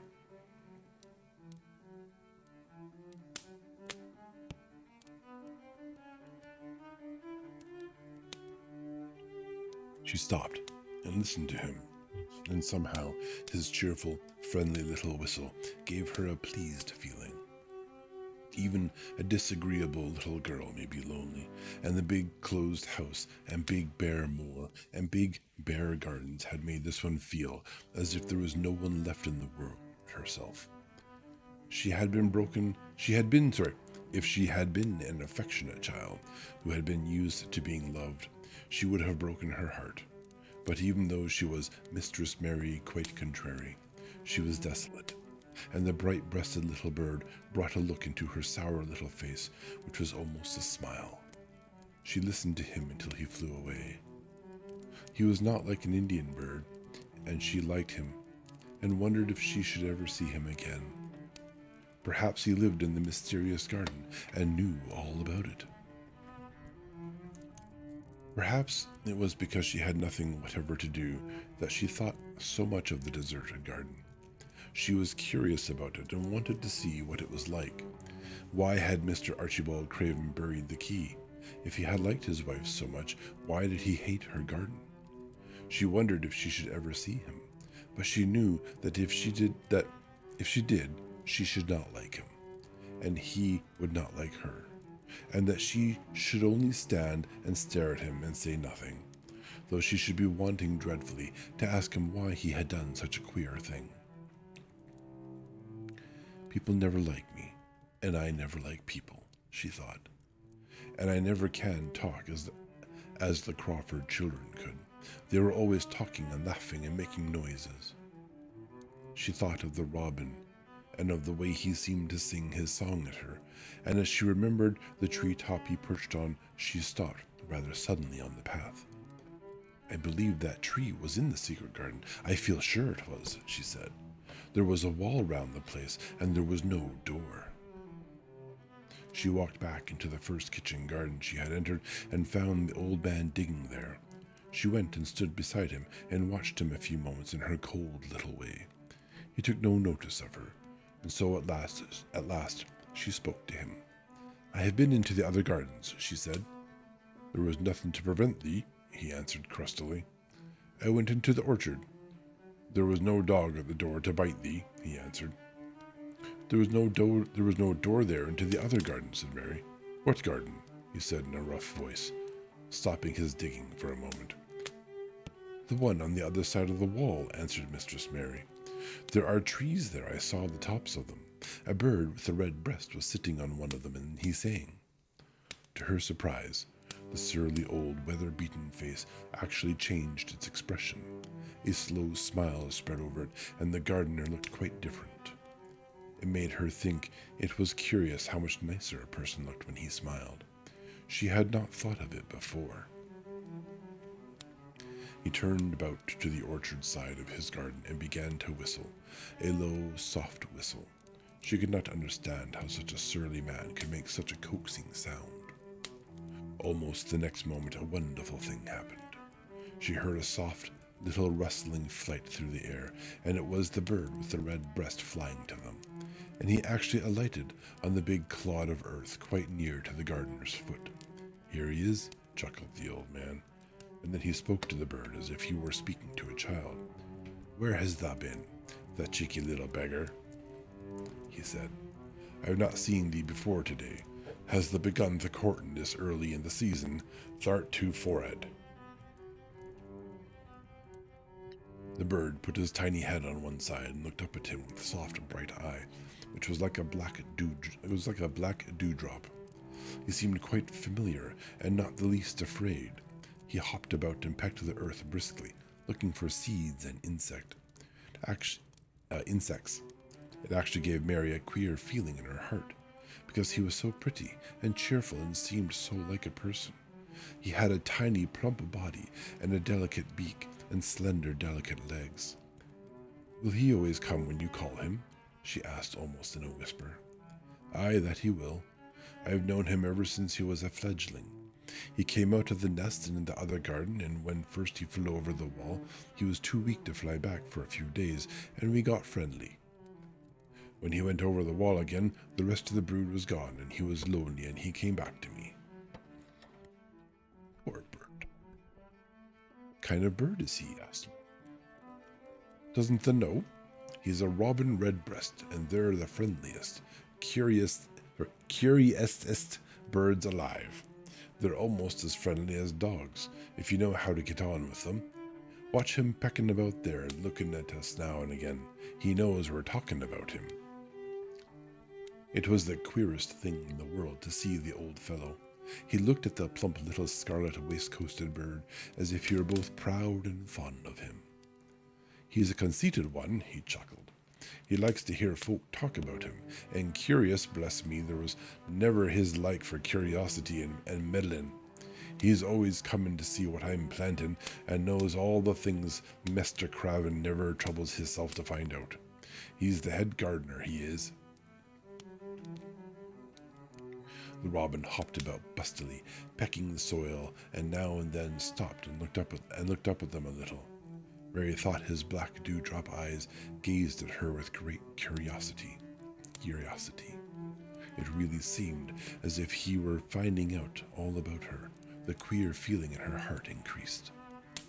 Where did the rest of the brood fly to? She asked. There's no knowing. The old ones turn 'em out of their nest and make 'em fly, and they're scattered before you know it. This one was a knowing one, and he knew he was lonely. Mistress Mary went a step nearer the robin and looked at him very hard. I am lonely, she said. She had not known before that this was one of the things which made her feel sour and cross. She seemed to find it out when the robin looked at her, and she looked at the robin. The old gardener pushed his cap back on his bald head, and stared at her a minute. Art thou the little wench from India? That's rude to ask a little girl, he asked. Mary nodded. Then no wonder thou'rt lonely. Thou'lt be lonelier before that's done, he said. He began to dig again, driving his spade deep into the rich black garden soil while the robin hopped about very busily employed. What is your name? Mary inquired. He stood up to answer her. Ben Weatherstaff, he answered, and then he added with a surly chuckle, I'm lonely myself, except when he's with me. And he jerked his thumb toward the robin. He's the only friend I've got. I have no friends at all, said Mary. I never had. My ayah didn't like me, and I never played with anyone. It is a Yorkshire habit to say what you think with blunt frankness, and old Ben Weatherstaff was a Yorkshire moorman. Tha and me are a good bit alike, he said. We was wove out of the same cloth. We are neither of us good looking, and we're both of us sour as we look. We've got the same nasty tempers, both of us, I'll warrant.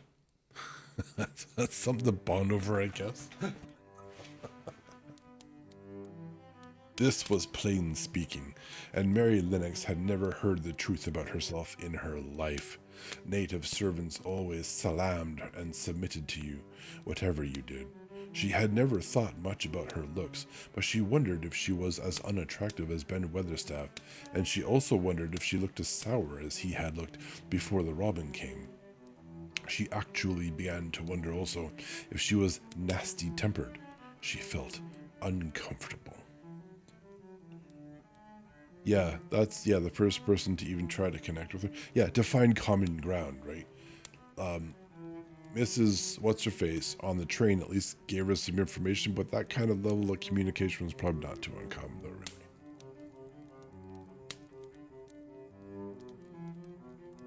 But it's a little different when people start speaking the truth to you.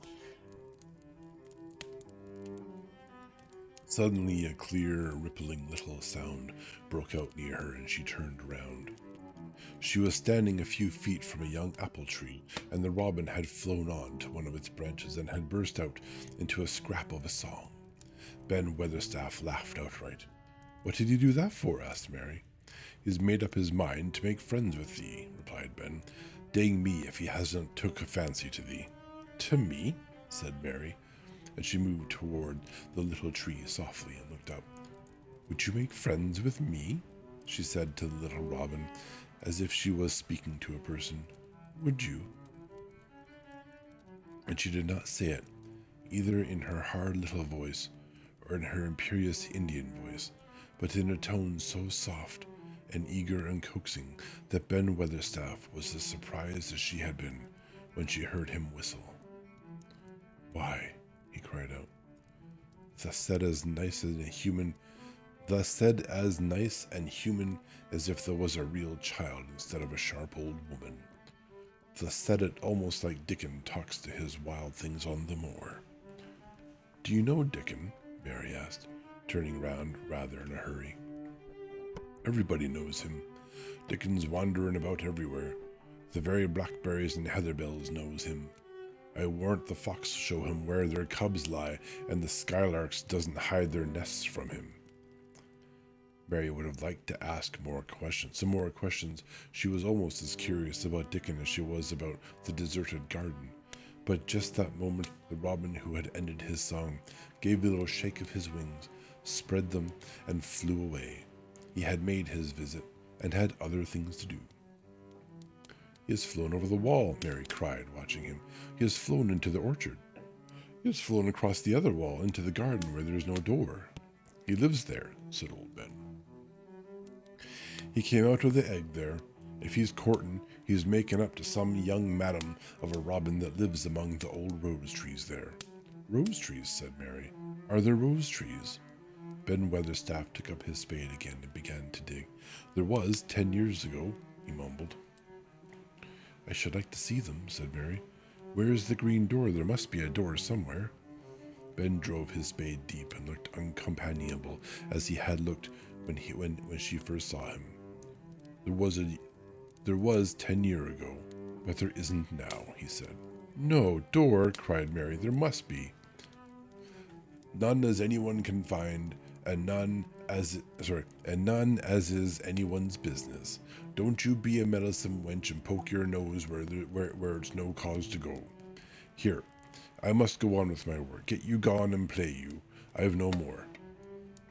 And he actually stopped digging, threw his spade over his shoulder, and walked off without even glancing at her or saying goodbye. I don't think he finished his work. Do you think he finished his work? I think all I did was chit-chat with the local nobles that get ignored.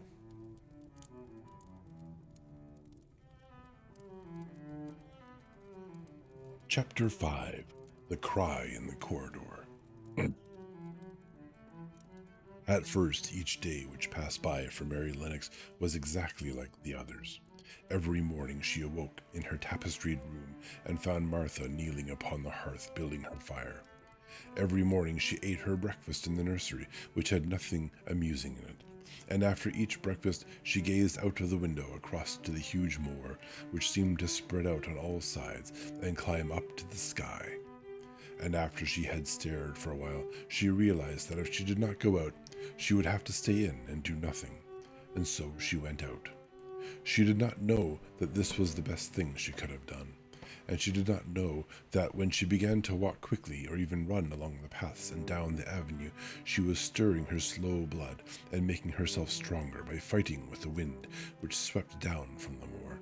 She ran only to make herself warm, and she hated the wind which rushed at her face and roared and held her back as if it were some giant she could not see.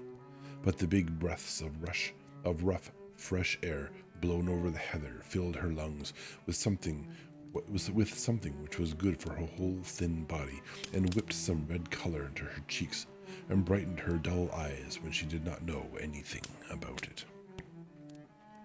I mean, getting a little exercise will help. That's very true. But after a few days spent almost entirely out of doors, she wakened one morning knowing what it was to be hungry.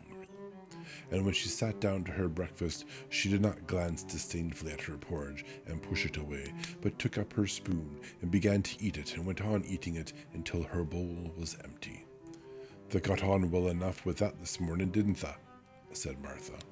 "It tastes nice today," said Martha, feeling a little surprised herself.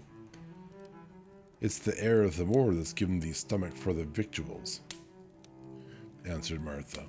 "It's lucky for thee that thou's got victuals as well as appetite. There's been 12 in our cottage as had the stomach and nothing to put in it. You go on playing you outdoors every day, and you'll get some flesh on your bones, and you won't be so yeller." "I don't play," said Martha. "I have nothing to play with." Nothing to play with, exclaimed Martha. "Our children plays with sticks and stones. They just runs about and shouts and looks at things." Yeah, I remember that. Yeah, that's what we did. Look under rocks and stuff and get into trouble. Mary did not shout, but she looked at things. There was nothing else to do. She walked round and round the gardens and wandered about the paths in the park. Sometimes she looked for Ben Weatherstaff, but though several times she saw him at work, he was too busy to look at her, or was too surly. Once, when she was walking toward him, he picked up his spade and turned away as if he did it on purpose. One place she went to oftener than any other, it was the long walk outside the gardens with the walls around them. There were bare flowered beds on either side of it, and against the walls ivy grew thickly. There was one part of the wall where the creeping dark green leaves were more bushy than elsewhere. It seemed as if for a long time that part had been neglected. The rest of it had been clipped and made to look neat, but at this lower end of the walk it had not been trimmed at all. A few days after she had talked to Ben Weatherstaff, Mary stopped to notice this and wondered why it was so.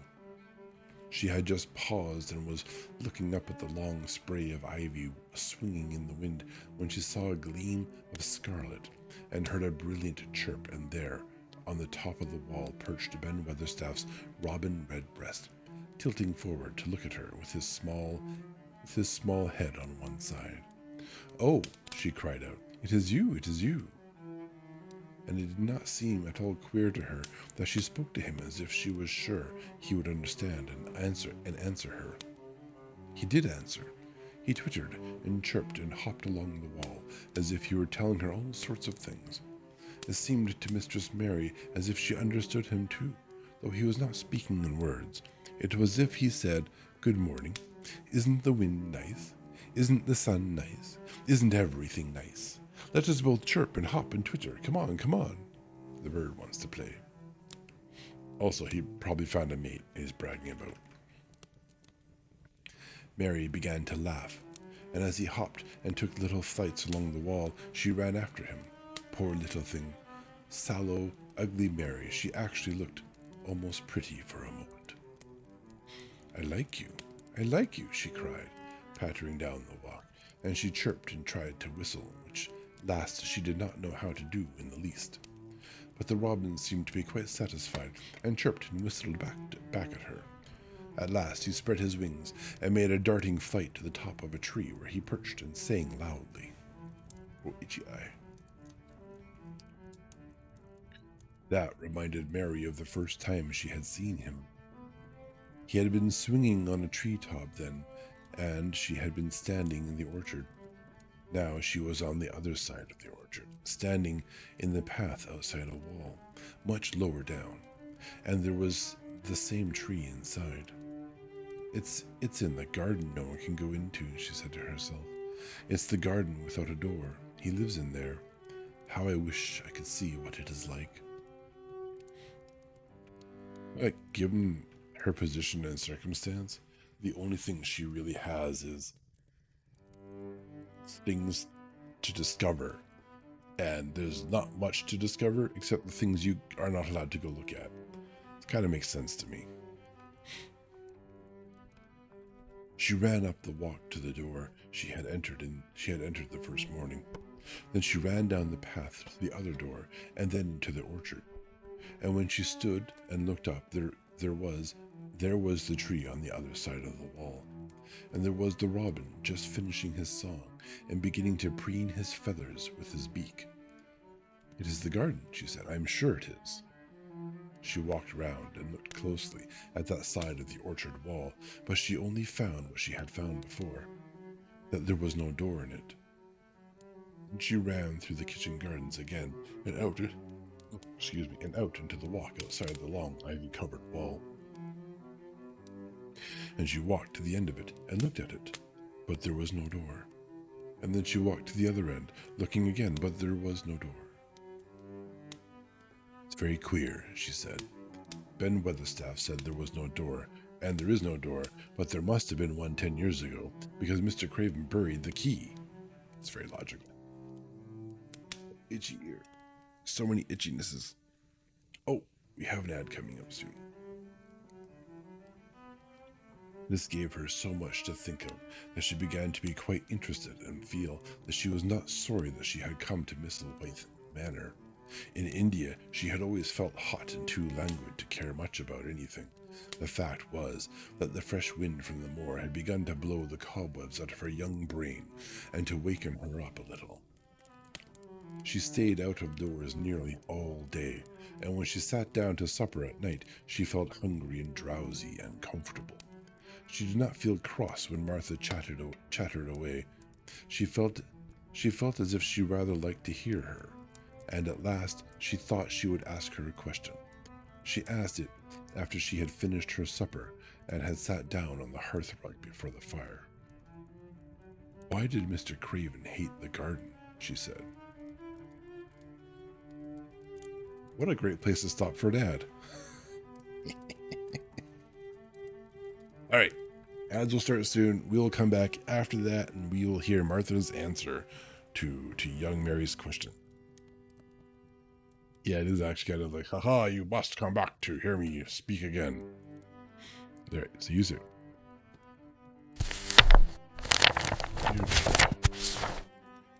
So, someone asked me to make an Ara Ara sound clip for them today. Random thought crosses my mind.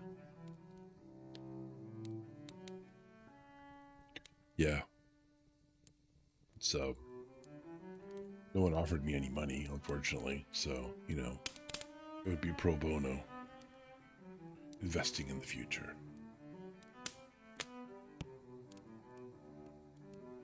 Let us continue. What happened?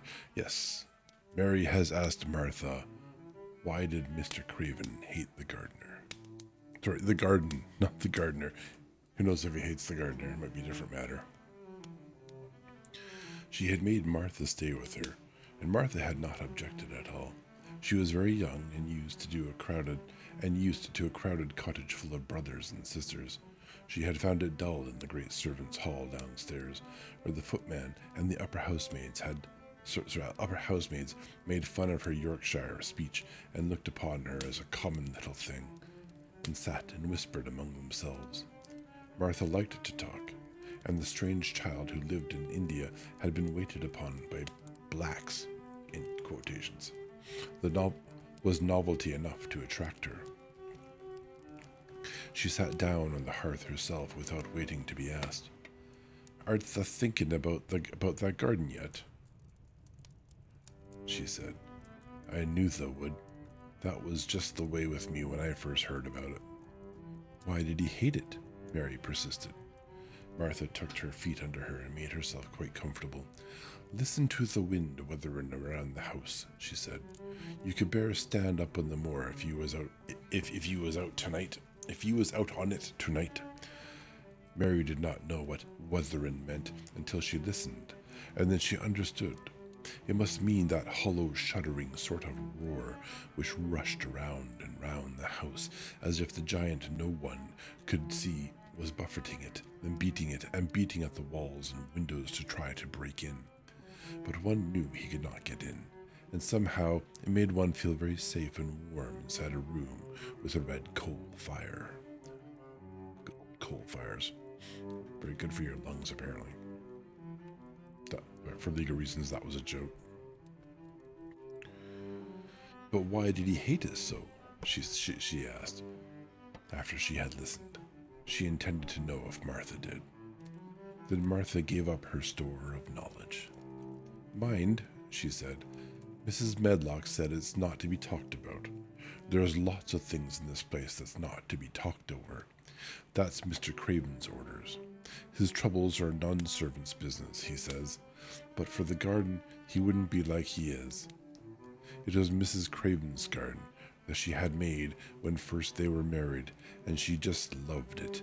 And they used to tend the flowers themselves, and none of the gardeners was ever let to go in. Him and her used to go in and shut the door and stay there hours and hours, reading and talking. And she was just a bit of a girl, and there was an old tree with a branch bent like a seat on it, and she made roses grow over it, and she used to sit there in the thorny roses. But one day, when she was sitting there, the branch broke, and she fell on the ground and was hurt so bad that next day she died. Holy cow, that's a brutal fall. The doctors thought he'd go out of his mind and die too. That's why he hates it. No one's never gone in since, and he won't let anyone talk about it. Mary did not ask any more questions. She looked at the red fire and listened to the wind wuthering. It seemed to be wuthering louder than ever. At that moment, a very good thing was happening to her. 4 good things had happened to her, in fact, since she came to the Misselwaith Manor. She had felt as if she had understood a robin, and that he understood her. She had run in the wind till her blood had grown warm. She had been healthily hungry for the first time in her life, and she had found out what it was to be sorry for someone. She was getting on. But as she was listening to the wind, she began to listen to something else. She did not know what it was, because at first she could scarcely distinguish it from the wind itself. It was a curious sound. It seemed almost as if a child were crying somewhere. Sometimes the wind sounded rather like a child crying, but presently Mistress Mary felt quite sure that this sound was inside the house, not outside it. It was far away, but it was inside. She turned round and looked at Martha. "Do you hear anyone crying?" she said. Martha suddenly looked confused. "No," she answered. "It's the wind. Sometimes it sounds as if someone was lost on the moor and wailing. It's got all sorts of sounds." "But listen," said Mary. "It's in the house, down one of those long corridors."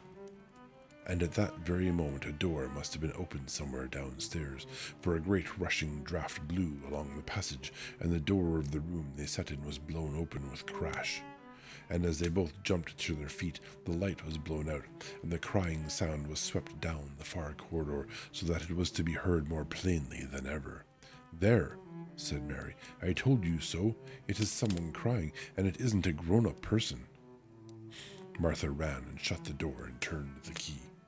But before she did it, they both heard the sound of a door in some far passage shutting with a bang, and then everything was quiet, for even the wind ceased wuthering for a few moments. "It was the wind," said Martha stubbornly, "and if it wasn't, it was little Betty Butterworth, the scullery maid. She's had a toothache all day." That'd be horrible to have toothaches back then. I would be in a whole lot of trouble. I've had many tooth problems. I wouldn't survive very well with medical care, I don't think. But something troubled and awkward in her manner made Mistress Mary stare very hard at her. She did not believe she was speaking the truth. Chapter 6. There was someone crying, there was. That's the name of the chapter. It's not a very good name for a chapter. The next day the rain poured down in torrents again, and when Mary looked out of her window, the moor was almost hidden by grey mist and cloud. There could be no going out today. "What do you do in your cottage when it rains like this?" she asked Martha. Try to keep from under each other's feet, mostly," Martha answered. There does seem to be a lot of us then. Mother's a good-tempered woman, but she gets her fair moithered. Moithered. That's a new word. It's like moist and mothered. The biggest ones go out in the cowshed and plays there. Dickon, he doesn't mind the wet. He goes out just the same as if the sun was shining. He says he sees things on rainy days as doesn't show when it's fair weather. He once found a little fox cub half drowned in its hole, and he brought it home in the bosom of his shirt to keep it warm. His mother had been killed nearby, and the hole was swum out, and the rest of the litter was dead. He's got it at home now. He found a half-drowned cow another time, and he brought it home too, and tamed it. It's named Soot because it's so black, and it hops and flies about with him everywhere. Oh, young crow. I thought it said cow. Did I say cow? It's a young crow. It's a little different.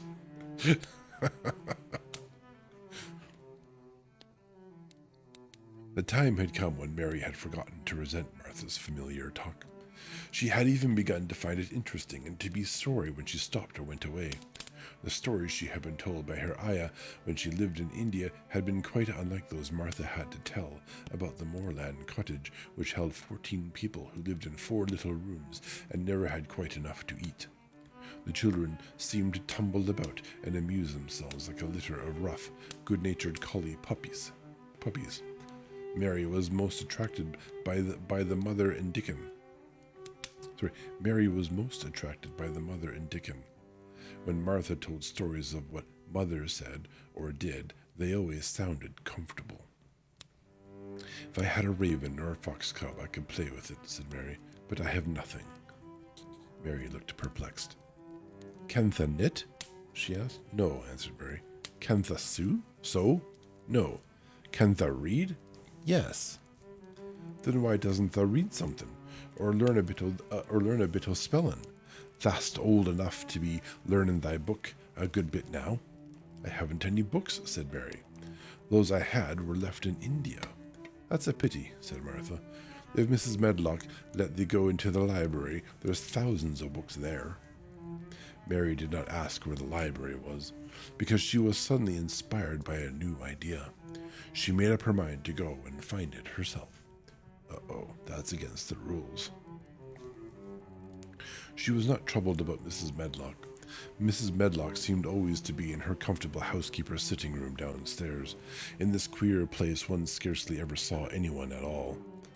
In fact, there was no one to see but the servants, and when their master was away, they lived a luxurious life below stairs, where there was a huge kitchen hung about with shining brass and pewter, and a large servants' hall, where there were 4 or 5 abundant meals eaten every day, and where a great deal of lively romping went on when Mrs. Medlock was out of the way.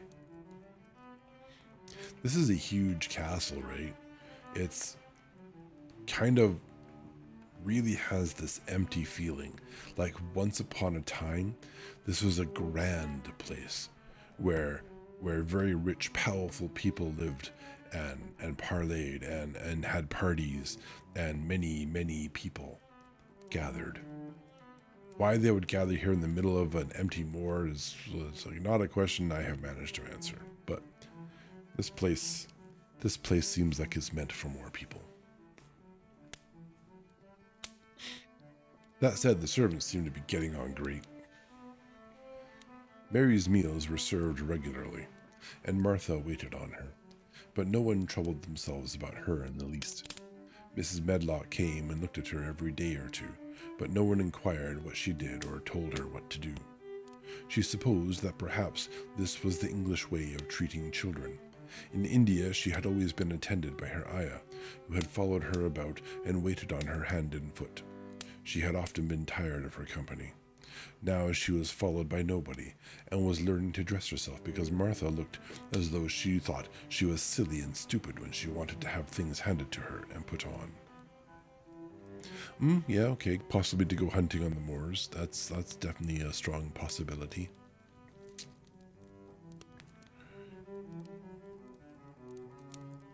Hasn't Thad got good sense? She said once, when Mary had stood waiting for her to put on her gloves for her. Our Susan Ann is twice as sharp as thee, as she's only 4-year-old. Sometimes the looks fair soft in the head. That's direct. Mary had worn her contrary scowl for an hour after that, but it made her think several entirely new things. She stood at the window for about 10 minutes this morning after Martha had swept up the hearth for the last time and gone downstairs. She was thinking over the new idea which had come to her when she heard of the library. She did not care very much about the library itself because she had read very few books. But to hear of it brought back to her mind the 100 rooms with closed doors. She wondered if they were all really locked and what she would find if she could get into any of them. Were there 100 really? Why shouldn't she go and see how many doors she could count? Would it be something to do on this morning when she could not go out? She had never been taught to ask permission to do things, and she knew nothing at all about authority. So she would not have thought it necessary to ask Mrs. Medlock if she might walk about the house, even if she had seen her. She opened the door of the room and went into the corridor, and then she began her wanderings. It was a long corridor, and it branched into other corridors, and it led her up short flights of steps which mounted to others again. There were doors, and there were pictures on the walls. Sometimes they were pictures of dark, curious landscapes, but oftenest they were portraits of men and women in queer, grand costumes made of satin and velvet. She found herself in one long gallery whose walls were covered with these portraits. She had never thought there could be so many in any house. She walked slowly down this place and stared at the faces, which also seemed to stare at her. She felt as if they were wondering what a little girl from India was doing in their house. Some were pictures of children, little girls in thick satin frocks, which regarded her to her feet and stood out about them, and boys with puffed sleeves and lace collars and long hair, or with big ruffs around their necks. She always stopped to look at the children and wonder what their names were, and where they had gone, and why they wore such odd clothes. There was a stiff, plain little girl, rather like herself. She wore a green brocade dress and held a green parrot on her finger. Her eyes had a sharp, curious look. "Where do you live now?" said Mary aloud to her. "I wish you were here." Surely no other little girl ever spent such a queer morning. It seemed as if there was no one in all the huge rambling house but her own small self, wandering about upstairs and down, through narrow passages and wide ones, where it seemed to her that no one but herself had ever walked. Since so many rooms had been built, people must have lived in them, but it all seemed so empty that she could not quite believe it true. It was not until she climbed to the second floor that she thought of turning the handle of a door. All the doors were shut, as Mrs. Medlock had said they were, but at last she put her hand on the handle of one of them and turned it. She was almost frightened for a moment when she felt that it turned without difficulty, and that when she pushed upon the door itself, it slowly and heavily opened. It was a massive door and opened into a big bedroom. There were embroidered hangings on the wall, and inlaid furniture such as she had seen in India stood about the room. A broad window with leaded panes looked out upon the moor, and over the mantel was another portrait of the stiff, plain little girl, who seemed to stare at her more curiously than ever. "Perhaps she slept here once," said Mary. "She stares at me so that she makes me feel queer." After that, she opened more doors and more. She saw so many rooms that she became quite tired and began to think that there must be 100, though she had not counted them. In all of them, there were old pictures or old tapestries with strange scenes worked upon them. There were curious pieces of furniture and curious ornaments in nearly all of them. In one room, which looked like a lady's sitting room, the hangings were all embroidered velvet, and in a cabinet were about 100 little elephants made of ivory. They were of different sizes, and some had their mahouts or palanquins on their backs. Some were much bigger than the others, and some were so tiny that they seemed only babies. Mary had seen carved ivory in India, and she knew all about elephants. She opened the door of the cabinet and stood on a footstool and played with these for quite a long time. When she got tired, she set the elephants in order and shut the door of the cabinet. Finally, she found a toy. Maybe they could do something about other toys for a child living in their massive mansion, castle. In all her wanderings, yeah, right, exactly. In all her wanderings through the long corridors and the empty rooms, she had seen nothing alive. But in this room she saw something. Just after she had closed the cabinet door, she heard a tiny rustling sound. It made her jump and look around at the sofa by the fireplace, from which it seemed to come. In the corner of the sofa there was a cushion, and in the velvet which covered it there was a hole, and out of the hole peeped a tiny head with a pair of frightened eyes in it. Mary crept softly across the room to look. The bright eyes belonged to a little gray mouse, and the mouse had eaten a hole into the cushion and made a comfortable nest there. 6 baby mice were cuddled up asleep near her. If there was no one else alive in the 100 rooms, there were 7 mice who did not look lonely at all. "If they wouldn't be so frightened, I would take them back with me," said Mary. She had wandered about long enough to feel too tired to wander any farther, and she turned back. 2 or 3 times she lost her way by turning down the wrong corridor, and was obliged to ramble up and down until she found the right one, but at last she reached her own floor again, though she was some distance from her own room and did not know exactly where she was. "I believe I have taken a wrong turning again," she said, standing still at what seemed the end of a short passage with tapestry on the wall. I don't know which way to go. How still everything is. It was while she was standing there, and just after she had said this, that the stillness was broken by a sound. It was another cry, but not quite like the one she had heard last night. It was only a short one, a fretful, childish whine muffled by passing through walls. It's nearer than it was, said Mary, her heart beating rather faster, and it is cry. She put her hand accidentally upon the tapestry near her, and then sprang back, feeling quite startled. The tapestry was the covering of a door which fell open and showed her that there was another part of the corridor behind it, and Mrs. Medlock was coming up it with her bunch of keys in her hand and a very cross look on her face. "What are you doing here?" she said. And she took Mary by the arm and pulled her away. "What did I tell you?" "I turned round the wrong corner," explained Mary. "I didn't know which way to go when I heard someone crying." She quite hated Miss Medlock at the moment, but she hated her more the next. "You didn't hear anything of the sort," said the housekeeper. "You come along back to your own nursery, or I'll box your ears." Most excellent leveled response to a child, finding a child where they shouldn't be. Threaten them with violence. Definitely an adult in control of her own faculty. And she took her by the arm and half pulled her up one passage and down another until she pushed her in at the door of her own room. "Now," she said, "you stay where you're told to stay, or you'll find yourself locked up. The master had better get you a governess. The master had better get you a governess, same as he said he would. You're one that needs someone to look sharp after you. I've got enough to do."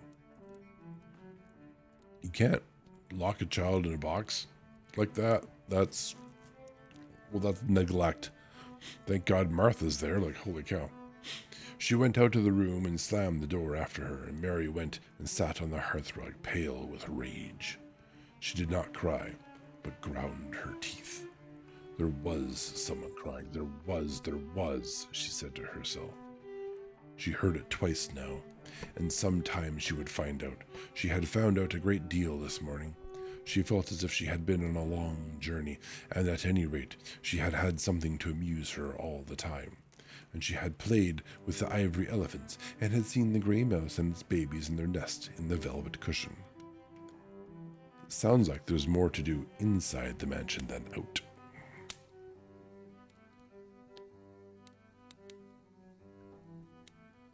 Chapter 7. The Key of the Garden. 2 days after this, when Mary opened her eyes, she sat upright in bed immediately and called to Martha. "Look at the moor! Look at the moor!" The rainstorm had ended, and the grey mist and clouds had been swept away in the night by the wind. The wind itself had ceased, and a brilliant deep blue sky arched high over the moorland. Never had Mary dreamed of a sky so blue. In India, skies were hot and blazing. This was of a deep, cool blue, which almost seemed to sparkle like the waters of some lovely bottomless lake.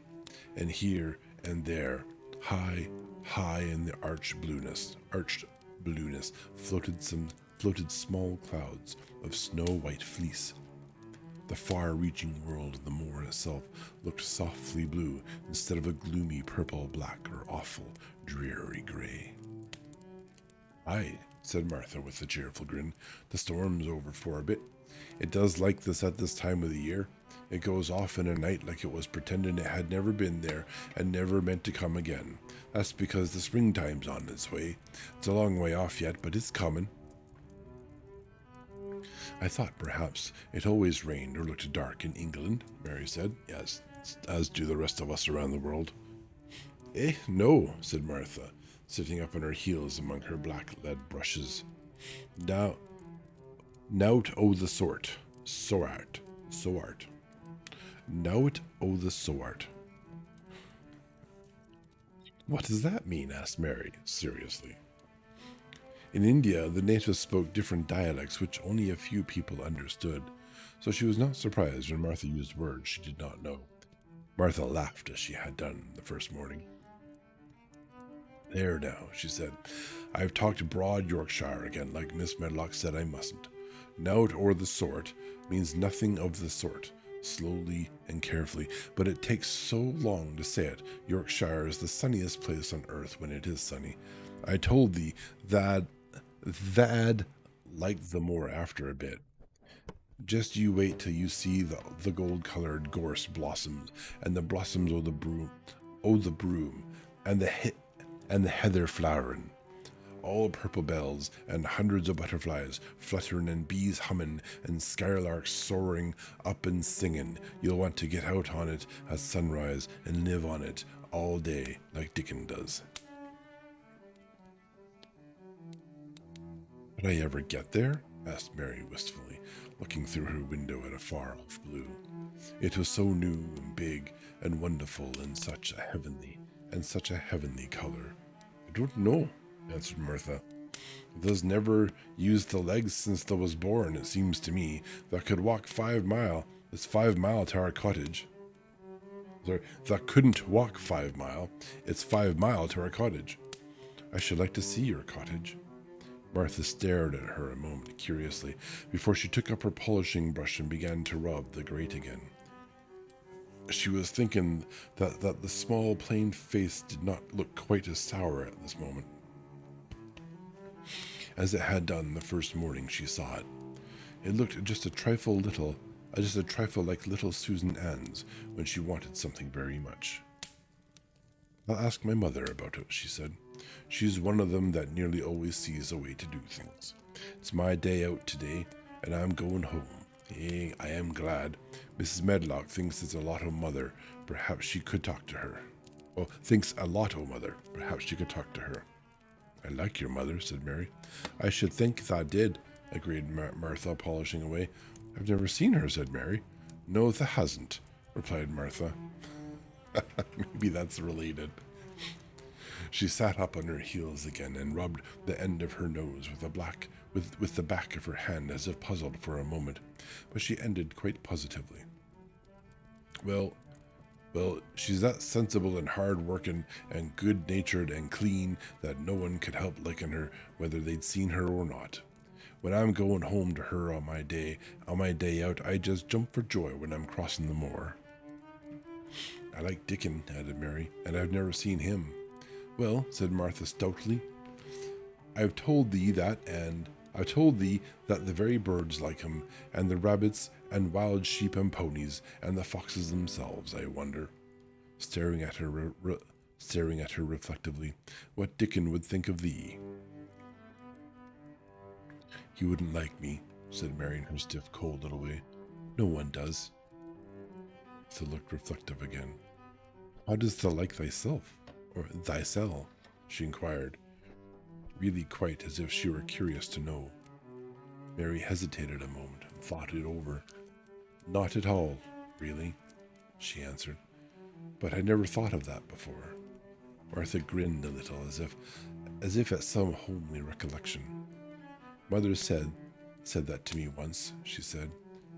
She was at her washtub, and I was in a bad temper and talking ill of folk, and she turns round to me and says, the young vixen there that stands saying that doesn't like this, and that doesn't like that one. How does the like thyself? Made me laugh, and it brought me to my senses in a minute. She went away in high spirits as soon as she had given Mary her breakfast. She was going to walk 5 miles across the moor to the cottage, and she was going to help her mother with the washing, and to do the week's baking and enjoy herself thoroughly. Mary felt lonelier than ever when she knew she was no longer in the house.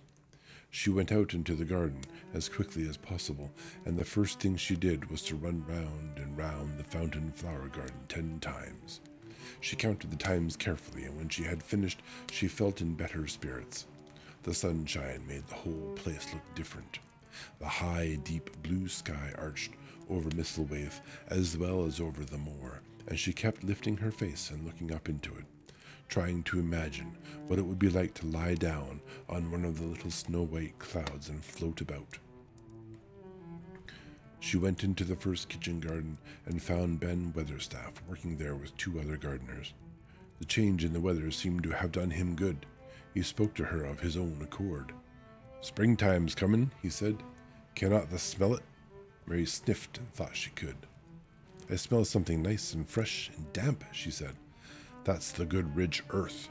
"Rich earth," he answered, digging away. It's in a good humor making ready to grow things. It's glad when planting time comes. It's dull in the winter when it's got naught to do. In the flower gardens out there seems will be stirring down below in the dark. The sun's warming 'em. You'll see bits of green spikes sticking out of the black earth after a bit." "What will they be?" asked Mary. "Crocuses and snowdrops and daffodillies. Has thee never seen them?" "No. Everything is hot and wet and green after the rains in India," said Mary. "And I think things grow up in a night." "Yeah." "These won't grow up in a night," said Weatherstaff. "They'll have to wait for 'em. They'll poke up a bit higher here, and push out a spike more there, and uncurl a leaf this day and another that. You watch 'em." "I'm going to," answered Mary. Very soon she heard the soft rustling flight of wings again, and she knew at once that the robin had come again. He was very pert and lively, and hopped about so close to her feet, and put his head on one side, and looked at her so slyly that she asked Ben Weatherstaff a question. "Do you think he remembers me?" she said. "Remembers thee?" said Weatherstaff indignantly. "He knows every cabbage stump in the gardens, let alone the people. He's never seen a little wench here before, and he's been bent on finding out all about thee. That's no need to try and hide anything from him." "Are things stirring down below in the dark in that garden where he lives?" Mary inquired. "What garden?" grunted Weatherstaff, becoming surly again. "The one where the old rose trees are." She could not help asking, because she wanted so much to know. "Are all the flowers dead? Or do some of them come again in the summer? Are there ever any roses?" "Ask him," said Ben Weatherstaff, hunching his shoulders toward the robin. "He's the only one as knows. No one else has seen inside it for 10 years. 10 years was a long time, Mary thought. She had been born 10 years ago. She walked away, slowly thinking. She had begun to like the garden, just as she had begun to like the robin and Dickon and Martha's mother. She was beginning to like Martha, too. That seemed a good many people to like, when you were not used to liking. She thought of the robin as one of the people. She went to her walk outside the long, ivy-colored wall over which she could see the treetops, and the second time she walked up and down, the most interesting and exciting thing happened to her. It was all through Ben Weatherstaff's robin. She heard a chirp and a twitter, and when she looked at the bare flower bed at her left side, there was hopping about and pretending to peck things out of the earth to persuade her that he had not followed her. Cheeky. But she knew he had followed her, and the surprise so filled her with delight that she almost trembled a little. "You do remember me," she cried out. "You do. You are prettier than anything else in the world." She chirped and talked and coaxed him. And he hopped and flirted his tail and twittered. It was as if he were talking.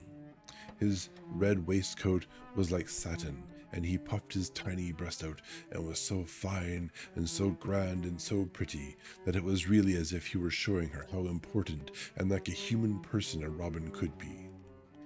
Mistress Mary forgot that she had ever been contrary in her life when he allowed her to draw closer and closer to him, and bend down and talk and try to make something like robin sounds. Oh, to think that he should actually let her come as near to him as that. He knew nothing in the world would make her put out her hand toward him or startle him in the least tiniest way. He knew it because he was a real person, only nicer than any other person in the world. She was so happy that she scarcely dared to breathe. The flower bed was not quite bare. It was bare of flowers because the perennial plants had been cut down for their winter rest. But for their winter rest, but there were tall shrubs and low ones which grew together at the back of the bed. And as the robin hopped about under them, she saw him hop over a small pile of freshly turned up earth. He stopped on it to look for a worm. The earth had been turned up because a dog had been trying to dig up a mole, and he had scratched quite a deep hole. Mary looked at it, not really knowing why the hole was there. And as she looked, she saw something almost buried in the newly turned soil. It was something like a ring of a rusty iron or brass, and when the robin flew up into a tree nearby, she put out her hand and picked up the ring. It was more than a ring, however. It was an old key, which looked as if it had been buried a long time. Mistress Mary stood up and looked at it with an almost frightened face as it hung from her finger.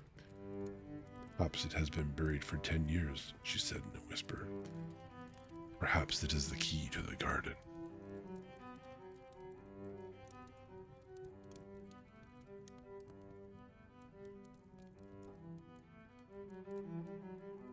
If we had already been reading for an hour and a half, damn, that would be a good place to finish. Chapter 8, The Robin Who Showed the Way. She looked at the key quite a long time. She turned it over and thought about it.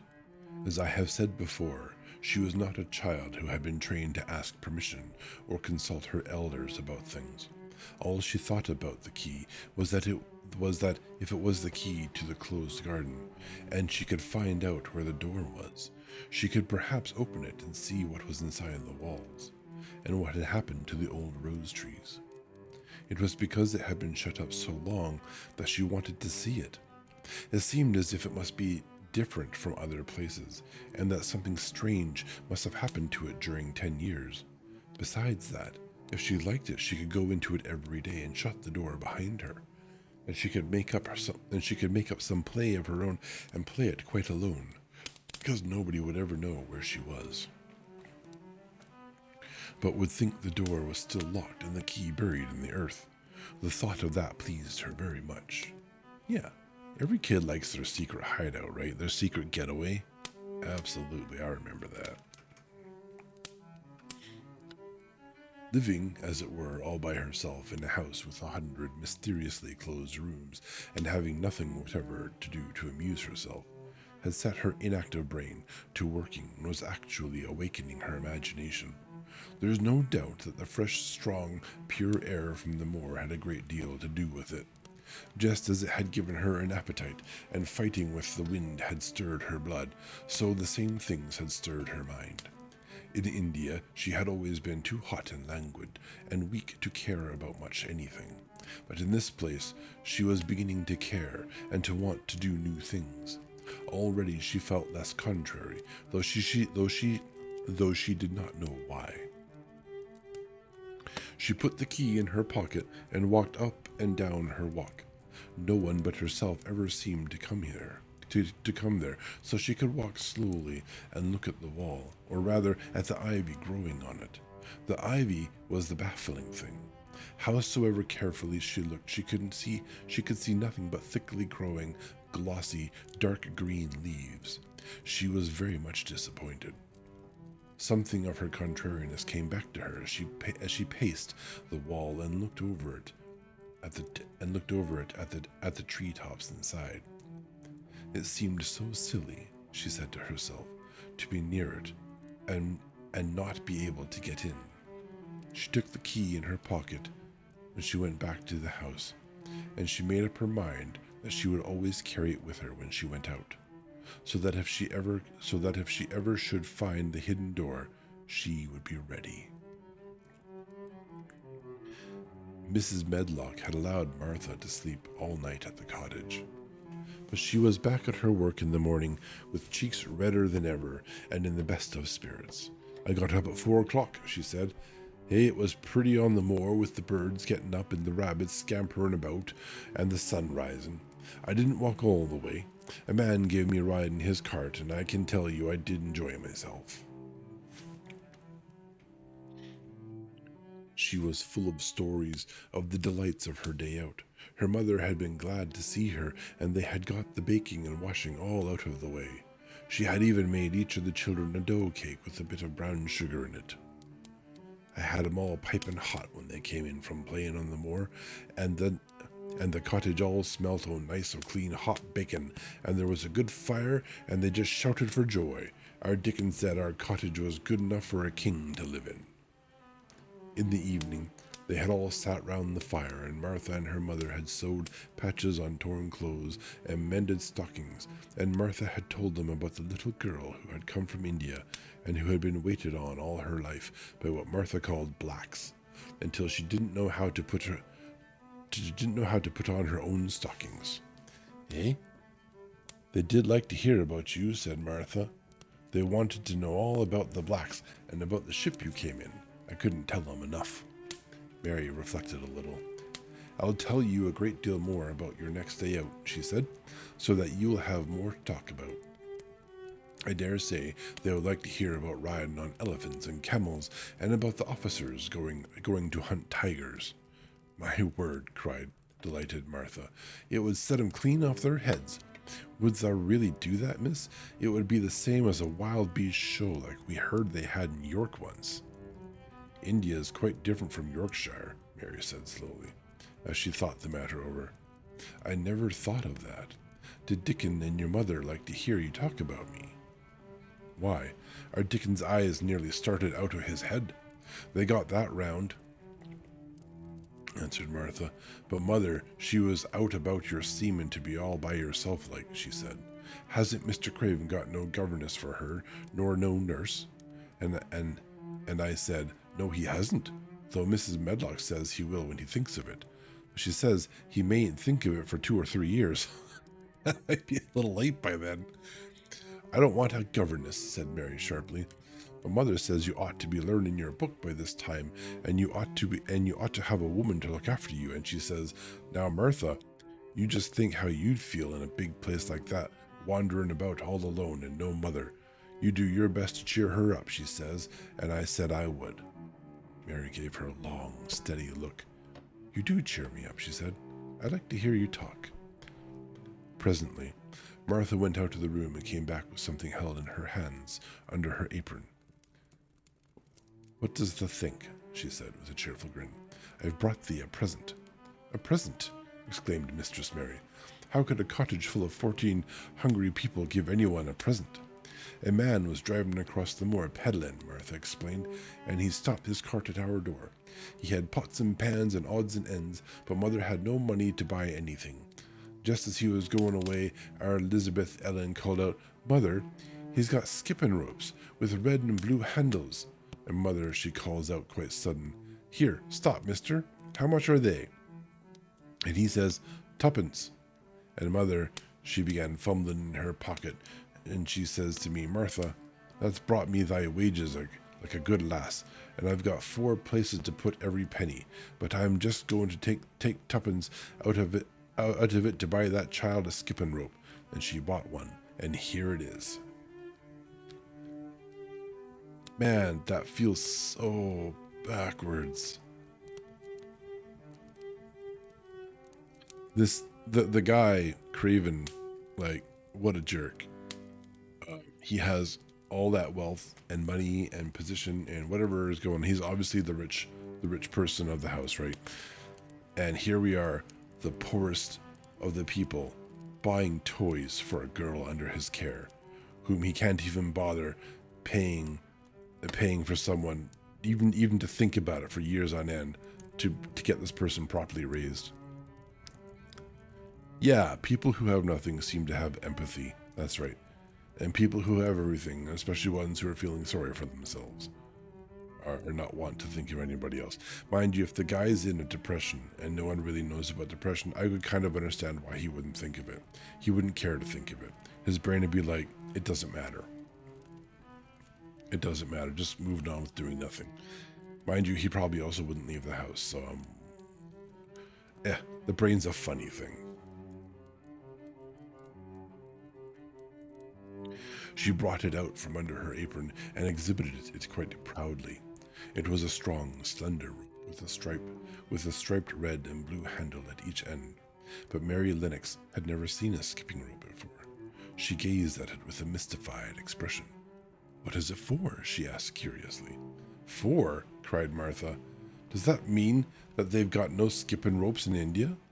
For all they've got elephants and tigers and camels. No wonder most of them's black. What the hell does that mean? This is what it's for. Just watch me."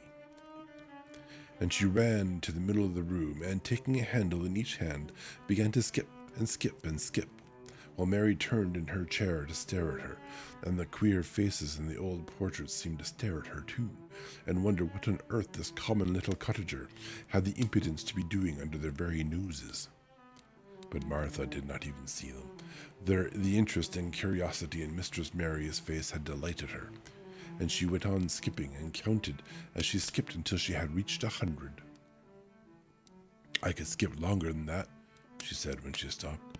"I've skipped as much as 500 when I was 12, but I wasn't as fat then as I am now, and I was in practice."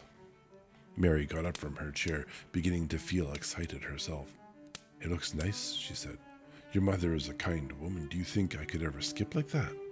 "You just try it," urged Martha, handing her the skipping rope. "You can't skip 100 at first, but if you practice, you'll mount up. That's what Mother said. She says nothing will do her more good than skipping rope. It's the sensiblest toy a child can have. Let her play out in the fresh air, skipping, and it'll stretch her legs and arms and give her some strength in them. That or a computer. Yeah, screen time. Screen time is totally a good idea. That's what I think.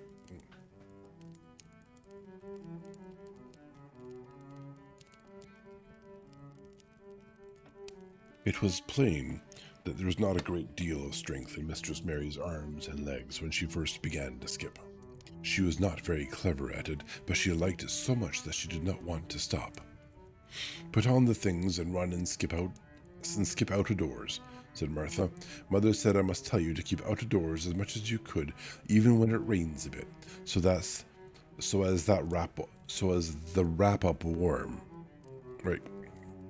Okay, I guess you end your skipping warm. Mary put on her coat and hat and took her skipping rope over her arm. She opened the door to go out and then suddenly thought of something and turned back rather slowly. "Martha," she said, "they were your wages. It was your 2 pence, really. Thank you." She said it stiffly, because she was not used to thanking people, or noticing that they did things for her. "Thank you," she said, and held out her hand because she did not know what else to do. Martha gave her hand a clumsy little shake, as if she was not accustomed to this sort of thing either, and she laughed. Thou'rt a queer old womanish thing," she said. "If thou had been our Elizabeth, Ellen that had give me a kiss."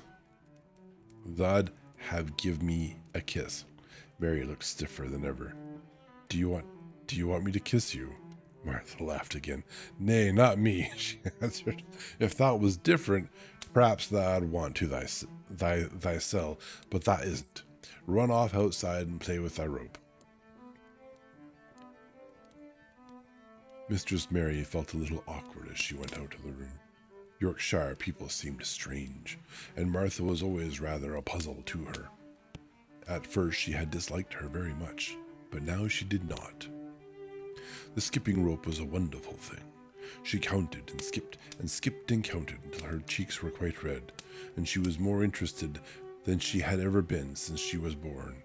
The sun was shining and a little wind was blowing, not a rough wind, but one which came in delightful little gusts and brought a fresh scent of newly turned earth with it. She skipped round the fountain garden and up one walk and down another. She skipped at last into the kitchen garden and saw Ben Weatherstaff digging and talking to his robin, which was hopping about him. She skipped down the walk toward him, and he lifted his head and looked at her with a curious expression. She had wondered if he would notice her. She really wanted him to see her skip. "Well," he exclaimed, "upon my word, p'raps thou art a young 'un after all, and p'raps that's got a child's blood in thy veins instead of sour buttermilk. This guy's always so cheerful. That skipped red into thy cheeks as sure as my name's Ben Weatherstaff. I wouldn't have believed that he could do it. I never skipped before, Mary said. I'm just beginning. I can only go up to 20. "Thou keep on it," said said Ben. "The shape's well enough for it at a young'un's that's lived with heathen. Heathen. Just see how he's watching thee." Jerking his head towards the robin. "He followed after thee yesterday. He'll be at it again today. He'll be bound to find out what the skipping rope is. He has never seen one, eh?" Shaking his head at the bird. "The curiosity will be the death of thee sometime if that doesn't look sharp." Mary skipped around all the gardens and round the orchard, resting every few minutes. At length she went to her own special walk and made up her mind to try if she could skip the whole length of it. It was a good long skip, and she began slowly, but before she had gone halfway down the path, she was so hot and breathless that she was obliged to stop. She did not mind much, because she had already counted up to 30.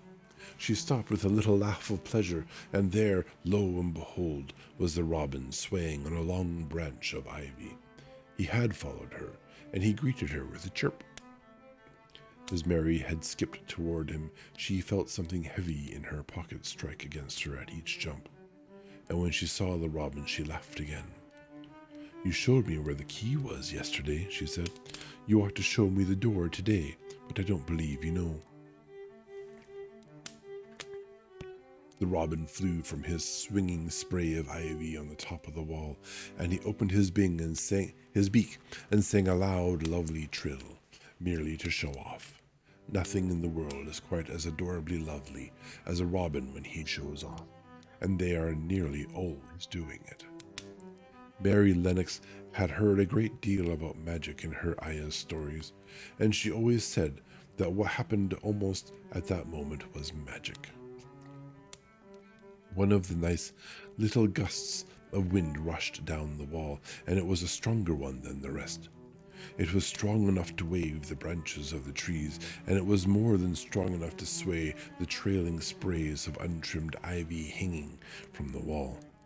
Mary had stepped close to the robin, and suddenly the gust of wind swung aside some loose ivy trails, and more suddenly still, she jumped toward it and caught it in her hand. This she did because she had seen something under it, a round knob, which had been covered by the leaves hanging over it. It was the knob of a door. She put her hands under the leaves and began to pull and push them aside. Thick as the ivy hung, it nearly all was a loose and swinging curtain, though some had crept over wood and iron. Mary's heart began to thump, and her hands to shake a little in her delight and excitement. The robin kept singing and twittering away and tilting his head on one side, as if he were excited as she was. What was under her hands, which was square and made of iron, and which her fingers found a hole in it? It was the lock of a door, which had been closed 10 years, and she put her hand in her pocket, drew out the key, and found it fitted the keyhole.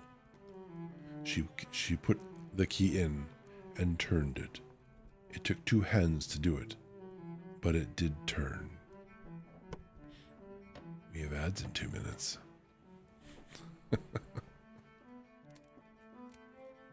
And then she took a long breath and looked behind her up the long walk to see if anyone was coming. No one was coming. No one ever did come, it seemed. And she took another long breath because she could not help it, and she had held back the swinging curtain of ivy and pushed back the door, which opened slowly. Slowly. Then she slipped through it and shut it behind her, and stood with her back against it, looking about her and breathing quite fast with excitement and wonder and delight. She was standing inside the secret garden.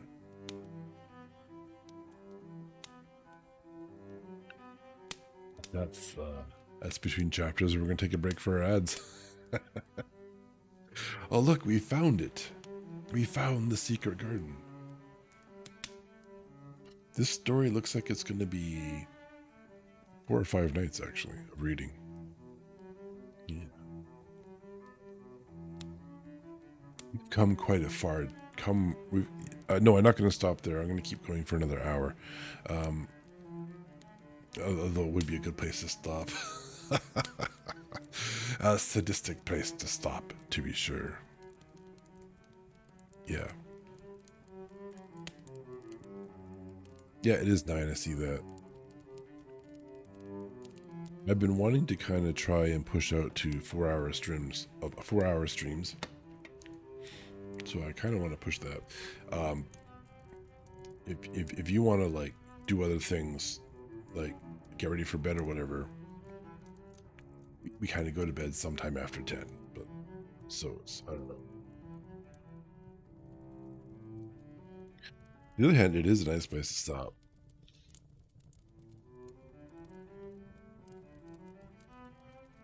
Either way, we are going to break for ads, and yeah, we will be back to do whatever we do.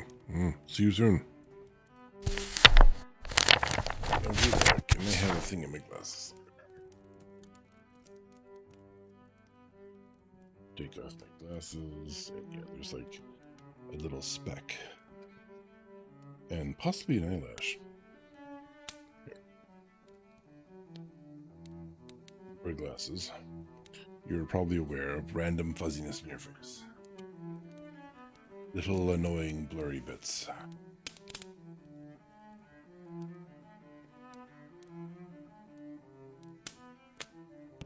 So something scared to be better right now. Okay. Where were we? Chapter 9. The strangest house anyone ever lived in. It was the sweetest, most mysterious-looking place anyone could imagine. The high walls which shut it in were covered with the leafless stems of climbing roses which were so thick that they were matted together. Mary Lennox knew they were roses because she had seen a great many roses in India. All the ground was covered with grass of a wintry brown, and out of it grew clumps of bushes, which were surely rose bushes if they were alive. I mean, it's been 10 years. If they weren't alive, they probably would be, like, not bushes? I don't know. There were numbers of standard roses. There were numbers of standard roses which had so spread their branches that they were like little trees. There were other trees in that garden, and one of the things which made the place look strangest and loveliest was that climbing roses had run all over them, and swung down long tendrils which made light, swaying curtains.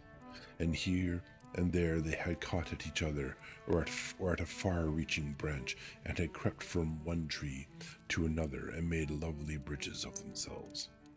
There were neither leaves nor roses on them now, and Mary did not know whether they were dead or alive, but their thin gray or brown branches had sprays looking like a sort of hazy mantle spreading over everything. Walls and trees, and even brown grass, where they had fallen from their fastenings and run along the ground. It was this hazy tangle from tree to tree which made it all look so mysterious. Mary had thought it must be different from other gardens, which had not been left all by themselves so long, and indeed it was different from any other place she had ever seen in her life. "How still it is," she whispered, "how still." And she waited a moment and listened at the stillness. The robin, who had flown to his treetop, was still as all the rest. He did not even flutter his wings. He sat without stirring and looked at Mary. "No wonder it is still," she whispered again. "I am the first person who has spoken in here for 10 years. She moved away from the door, stepping as softly as if she were afraid of awakening someone. She was glad that there was grass underfoot and that her steps made no sounds. She walked under one of the fairy-like gray arches between the trees and looked up at the sprays and tendrils which formed them. I wonder if they are all quite dead, she said. Is it all a quite dead garden? I wish it wasn't. If she had been being Ben Weatherstaff, she could have told whether the wood was alive by looking at it. But she could only see that there were only gray or brown sprays and branches, and none showed any signs of even a tiny leaf bud anywhere. But she was inside the wonderful garden, and she could come through the door under the ivy any time, and she felt as if she had found a world all her own. The sun was shining inside the four walls, and the high arch of blue sky over this particular piece of Misselwaith seemed even more brilliant and soft than it was over the moor. The robin flew down from his treetop and hopped about, or flew after her from one bush to another. He chirped a good deal and had a very busy air, as if he were showing her things. Everything was strange and silent, and she seemed to be hundreds of miles away from anyone, but somehow she did not feel lonely at all. All that troubled her was her wish that she knew whether all the roses were dead, or if perhaps some of them had lived and might put out leaves and buds as the weather got warmer. She did not want it to be a quite dead garden. If it were a quite alive garden, how wonderful it would be, and what thousands of roses would grow on every side. Her skipping rope had hung over her arm when she came in, and after she had walked about for a while, she thought she would skip round the whole garden, stopping when she wanted to look at things. There seemed to have been grass paths here and there, and in one or two corners there were alcoves of evergreen with stone seats or tall moss-covered flower urns in them. As she came near the second of these alcoves, she stopped skipping. There had once been a flower bed in it, and she thought she saw something sticking out of the black earth, some sharp little pale green points. She remembered what Ben Weatherstaff had said, and she knelt down to look at them. Yes, they are tiny growing things, and they might be crocuses or snowdrops or daffodils, she whispered. She bent very close to them and sniffed the fresh scent of the damp earth. She liked it very much. Perhaps there are some other ones coming up in other places, she said. I will go all over the garden and look. She did not skip, but walked. She went slowly and kept her eyes on the ground. She looked in the old border beds and among the grass, and after she had gone round trying to miss nothing, she had found ever so many more sharp, pale green points, and she had become quite excited again. It isn't a quite dead garden, she cried out softly to herself. Even if the roses are dead, there are other things alive.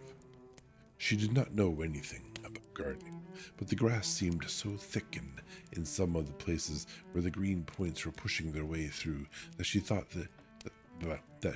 they did not seem to have room enough to grow. She searched about until she found a rather sharp piece of wood and knelt down and dug and weeded out the weeds and grass until she made a nice little clear places around them. Now they look as if they could breathe. God, I hope it's not actually grass, she said, after she had finished with the first ones. Now I'm going to do ever so many more. I'll do all I can see. If I haven't time today, I can come tomorrow. She went from place to place and dug and weeded and enjoyed herself so immensely that she was led on from bed to bed and into the grass under the trees.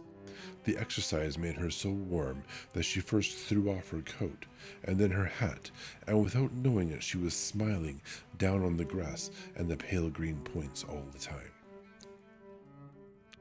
Weeding. I remember we had to do weeding when I was a young boy, and my God, I'll tell you now, this is not the attitude I took to it. Quite the opposite. The robin was tremendously busy. He was very much pleased to see the gardening begun on his own estate. He had often wondered at Ben Weatherstaff whether gardening is done all sorts of delightful things to eat are turned up with the soil. Now here was this new kind of creature who was not half Ben's size and yet had had the sense to come into his garden and begin at once. Auburn royalty. Mistress Mary worked in her garden until it was time to go to her midday dinner. In fact, she was rather late in remembering, and when she put on her coat and hat and picked up her skipping rope, she could not believe that she had been working 2 or 3 hours. She had been actually happy all the time, and dozens of tiny pale green points were to be seen in cleared places, looking twice as cheerful as they had looked before when the grass and weeds had been smothering them. I shall come back this afternoon, she said, looking all round at her new kingdom, and speaking to the trees and the rose bushes as if they heard her. Then she ran lightly across the grass, pushed open the slow old door, and slipped through it under the ivy. She had such red cheeks and such bright eyes, and ate such a dinner that Martha was delighted. 2 pieces of meat and 2 helpings of rice pudding, she said. Mother will be pleased when I tell her what the skipping rope's done for thee. In the course of her digging with her pointed stick, Mistress Mary had found herself digging up a sort of white root rather like an onion. She put it back in its place and patted the earth carefully down on it, and just now wondered if Martha could tell her what it was.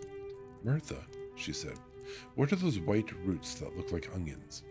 They're bulbs, answered Martha. Lots of spring flowers grow from them. The very little ones are snowdrops and crocuses, and the big ones are narcissus and jonquils and daffodillies. The biggest of all is lilies and purple flags, eh? They are nice. Dickon's got a whole lot of them planted in our bit of garden. Does Dickon know all about them? Asked Mary, a new idea taking possession of her. Our Dickon can make a flower grow out of a brick walk. Mother says he just whispers things out of the ground. Do bulbs live a long time? Would they live years and years if no one helped them? Inquired Mary anxiously. They're things as helps themselves, said Martha. That's why poor folk can afford to have them. If you don't trouble them, most of them work away underground for a lifetime and spread out and have little uns. There's a place in the park woods where there's snowdrops by thousands, and there's the prettiest sight in Yorkshire when the spring comes. No one knows when they was first planted. I wish the spring was here now, said Mary. I want to see all the things that grow in England. She had finished her dinner and gone to her favorite seat on the hearthrug. I wish I had a little spade, she said. Whatever does thou want a spade for? Asked Martha, laughing. Art thou going to take digging? I must tell Mother that too. Mary looked at the fire and pondered a little. She must be careful if she meant to keep her secret garden. She wasn't doing any harm, but if Mr. Craven found out about the open door, he would be fearfully angry and get a new key and lock it up forevermore. She really could not bear that. This is such a big, lonely place, she said slowly, as if she were turning matters over in her mind. The house is lonely, and the park is lonely, and the gardens are lonely. So many places seem shut up. I never did many things in India, but there were more people to look at, natives and soldiers marching by, and sometimes bands playing, and my ayah told me stories. There is no one to talk to here except you and Ben Weatherstaff. And you have to do your work, and Ben Weatherstaff won't speak to me often. I thought if I had a little spade I could dig somewhere as he does, and I might make a little garden if he would give me some seeds. Martha's face quite lighted up. There now, she exclaimed. If that wasn't one of the things Mother said. She says, there's such a lot of room in that big place. Why don't they give her a bit for herself, even if she doesn't plant nothing but parsley and radishes? She'd dig and rake away at and be right down happy over it. Them was the very words she said. Were they? Said Mary. How many things she knows, doesn't she? Eh, Martha? Said Martha. It's like she says, a woman as brings up 12 children learns something besides her ABC. Children's as good as arithmetic to set you finding out things. How much would a spade cost? A little one? Mary asked. Well, was Mary's reflective answer, at Thwaite Village there was a shop or so, and I saw a little garden set with a spade and rake and a fork all tied together for 2 shillings, and they was stout enough to work with too. I've got more than that in my purse, said Mary. Mrs. Morrison gave me 5 shillings, and Miss Medlock gave me some money from Mr. Craven. Did you remember thee that much? So here's the thing. So what if you gave her money? What is she going to spend it on? There's no stores here.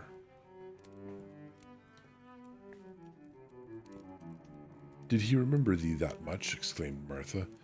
Mrs. Medlock said I was to have 1 shilling a week to spend. She gives me 1 every Saturday.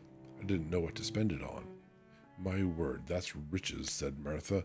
That can buy anything in the world that once. That rent in our college is only 1 and 3 pence, and it's like pulling eye teeth to get it. Now I have just thought of something. Putting her hands on her hips. What? Said Mary eagerly. I'm going to bully you for your lunch money.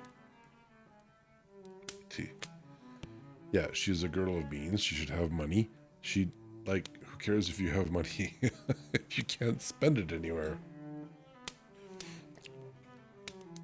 In the shop at Thwaite, they sell packages of flower seeds for 1 penny each. And our Dickon, he knows which is the prettiest ones and how to make them grow. He walks over to Thwaite many a day just for the fun of it. Does thou know how to print letters? Suddenly. The suddenly is, she didn't say suddenly. It was just a random word at the end of what she said. I know how to write, Mary answered. Martha shook her head. Our Dickon can only read printin'. If they could print, we can write a letter to him and ask him to go and buy the garden tools and the seeds at the same time. Oh, you're a good girl, Mary cried. You are, really. I didn't know you were so nice. I know I can print letters if I try. Let's ask Mrs. Medlock for a pen and ink and some paper. I've got some of my own, said Martha. I bought 'em so I could print a bit of a letter to Mother of a Sunday. I'll go and get it. She ran out of the room, and Mary stood by the fire and twisted her thin little hands together with sheer pleasure. If I have a spade, she whispered, I can make the earth nice and soft and dig up weeds, and if I have seeds, I can make flowers grow. The garden won't be dead at all. It will come alive. And how will you explain where the seeds went? She did not go out again that afternoon, because when Martha returned with her pen and ink and paper, she was obliged to clear the table and carry the plates and dishes downstairs. And when she got into the kitchen, Mrs. Medlock was there and told her to do something. So Mary waited for what seemed to her a long time before she came back. Then it was a serious piece of work to write to Dickon. Mary had been taught very little because her governesses had disliked her too much to stay with her. She could not spell particularly well, but she found that she could print letters when she tried. This was the letter Martha dictated to her. My dear Dickon, this comes hoping to find you well as it leaves me at present. Miss Mary has plenty of money, and will you go to Thwaite and buy her some flower seeds and a set of garden tools to make a flower bed. Pick the prettiest ones and easy to grow because she has never done it before and lived in India, which is different. Give my love to Mother and every one of you. Miss Mary is going to tell me a lot more so that on my next day out you can hear about elephants and camels and gentlemen going hunting lions and tigers. Your loving sister, Martha. That's Phoebe Sauer, but that's like that. There's that AE letter that's like joined as one letter, because apparently they didn't want to use a space. Well, that was a printing thing, wasn't it? Martha Phoebe Sowerby. Sowerby. We'll put the money in the envelope, and I'll get the butcher's boy to take it in his cart. He's a great friend of Dickens, said Martha. How shall I get the things when Dickens buys them? Asked Mary. He'll bring them to you himself. He'll like to walk over this way. Oh, exclaimed Mary. Then I shall see him. I never thought I should see Dickon. Dost thou want to see him? Asked Martha suddenly. She had looked so pleased. Yes, I do. I never saw a boy foxes and crows love. I want to see him very much.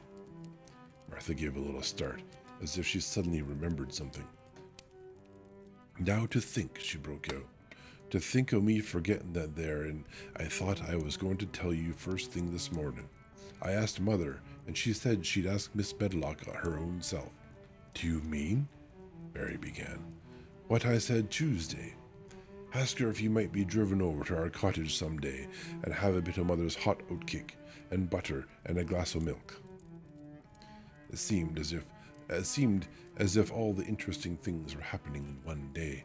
To think of going over the moor in the daylight and when the sky was blue. To think of going into the cottage which held 12 children. Does she think Mrs. Medlock would let me go? She asked quite anxiously. Aye, she thinks she would. She knows what a tidy woman Mother is and how clean she keeps the cottage. If I went, I should see your mother as well as Dickon, said Mary, thinking it over and liking the idea very much. She doesn't seem to be like the mothers in India. Her work in the garden and the excitement of the afternoon ended by making her feel quiet and thoughtful. Martha stayed with her until tea time, but they sat in comfortable quiet and talked very little. But just before Martha went downstairs for the tea tray, Mary asked a question. Martha, she said, has the scullery maid had the toothache again today? Martha certainly started slightly. What makes thee ask that? She said. Because when I waited so long for you to come back, I opened the door and walked down the corridor to see if you were coming. And I heard that far-off crying again, just as we heard it the other night. There isn't a wind today, so you see it couldn't have been the wind. Eh? Said Martha restlessly. Thou mustn't go walking about in the corridors and listening. Mr. Craven would be there, would be that there angry. There's no knowing what he. Oh my goodness! I messed up this sentence, didn't I? Thou mustn't go walking about in corridors and listening. Mr. Craven would be that there angry that there's knowing what he'd do. No knowing what he'd do. I wasn't listening, said Mary. I was just waiting for you, and I heard it. That's 3 times. My word. There's Mrs. Medlock's bell, said Martha, and she almost ran out of the room. Oh, there's me a secret afoot. It's the strangest house anyone ever lived in, said Mary drowsily, as she dropped her head on the cushioned seat of the armchair near her. Fresh air and digging and skipping rope had made her feel so comfortably tired that she fell asleep.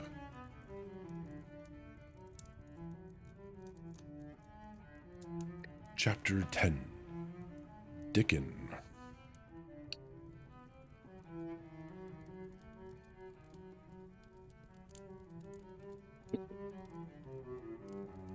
The sun shone down for nearly a week on the secret garden. The secret garden was what Mary called it when she was thinking of it. She liked the name, and she liked still more the feeling that when its beautiful old walls shut her in, no one knew where she was. It seemed almost like being shut out of the world in some fairy place. The few books she had read and liked had been fairy story books, and she had read of secret gardens in some of the stories. Sometimes people went to sleep in them for 100 years. Excuse me. Which she had thought must be rather stupid.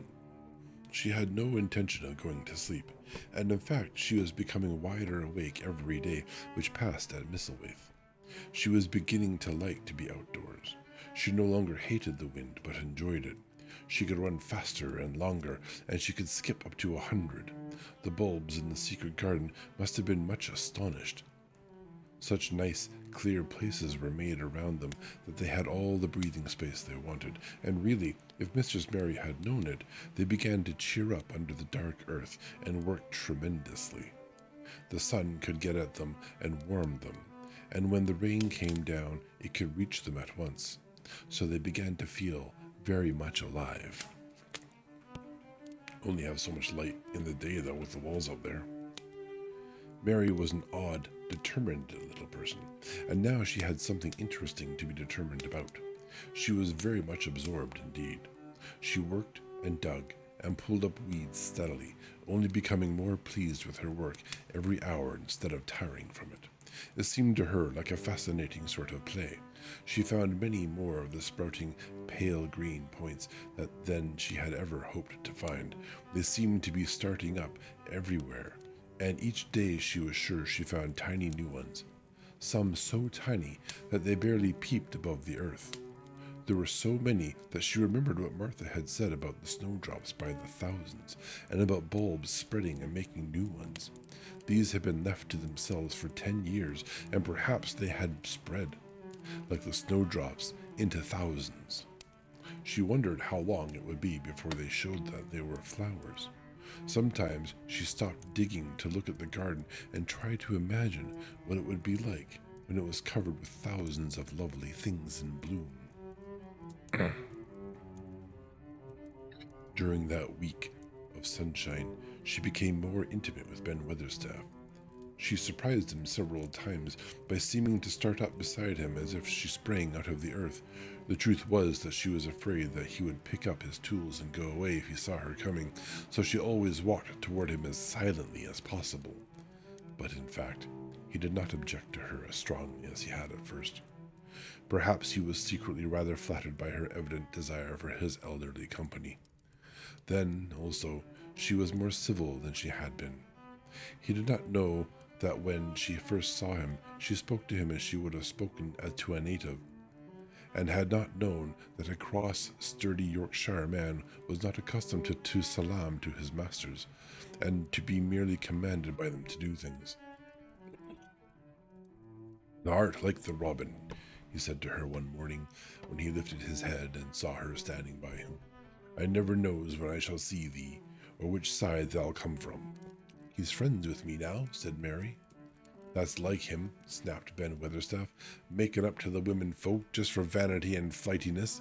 There's nothing he wouldn't do for the sake of showing off and flirting his tail feathers. He's as full of pride as an egg's full of meat." Eggs not full of meat, though.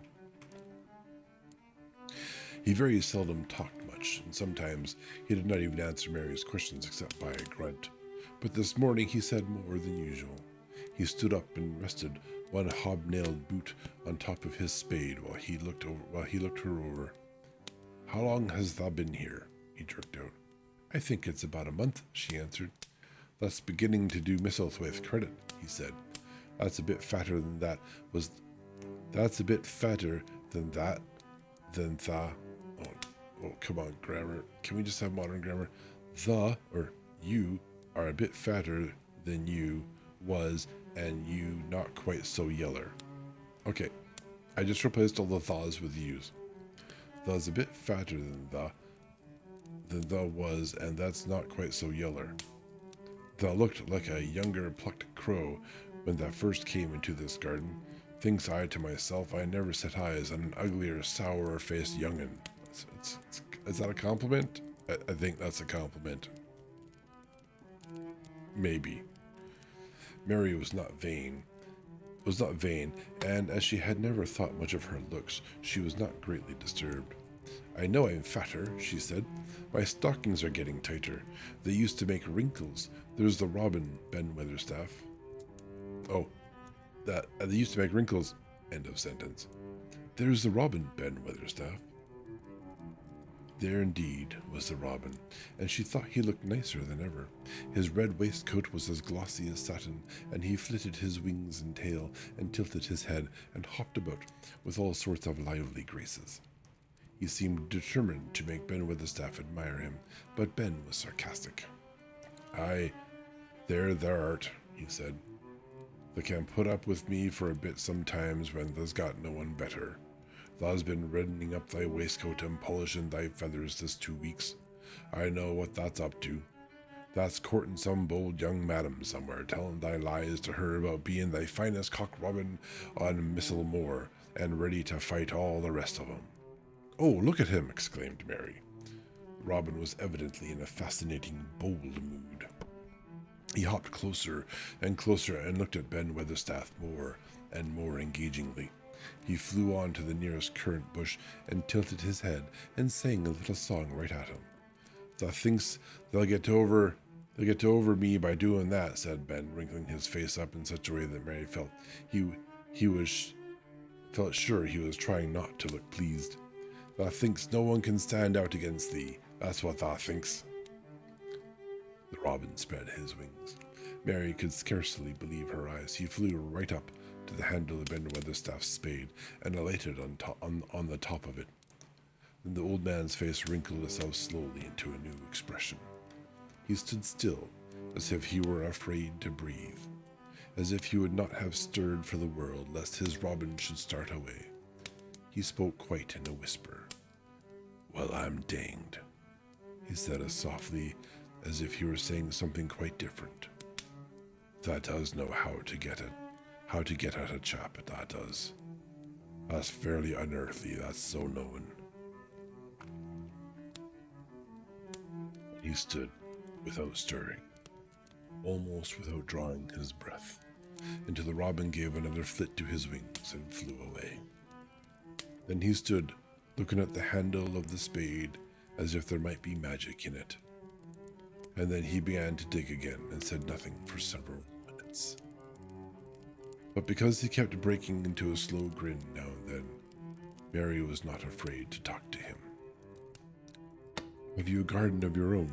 She asked. No, I'm a bachelor and lodge with Martin at the gate. If you had one, said Mary, what would you plant? Cabbages and taters and onions. But if you wanted to make a flower garden, persisted Mary, what would you plant? Bulbs and sweet-smelling things, but mostly roses. Mary's face lighted up. Do you like roses? She said. Ben Weatherstaff rooted up a weed and threw it aside before he answered. Well, yes, I do. I learned that by a young lady I was a gardener to. She had a lot in that place she was fond of, and she loved 'em like they was children, or robins.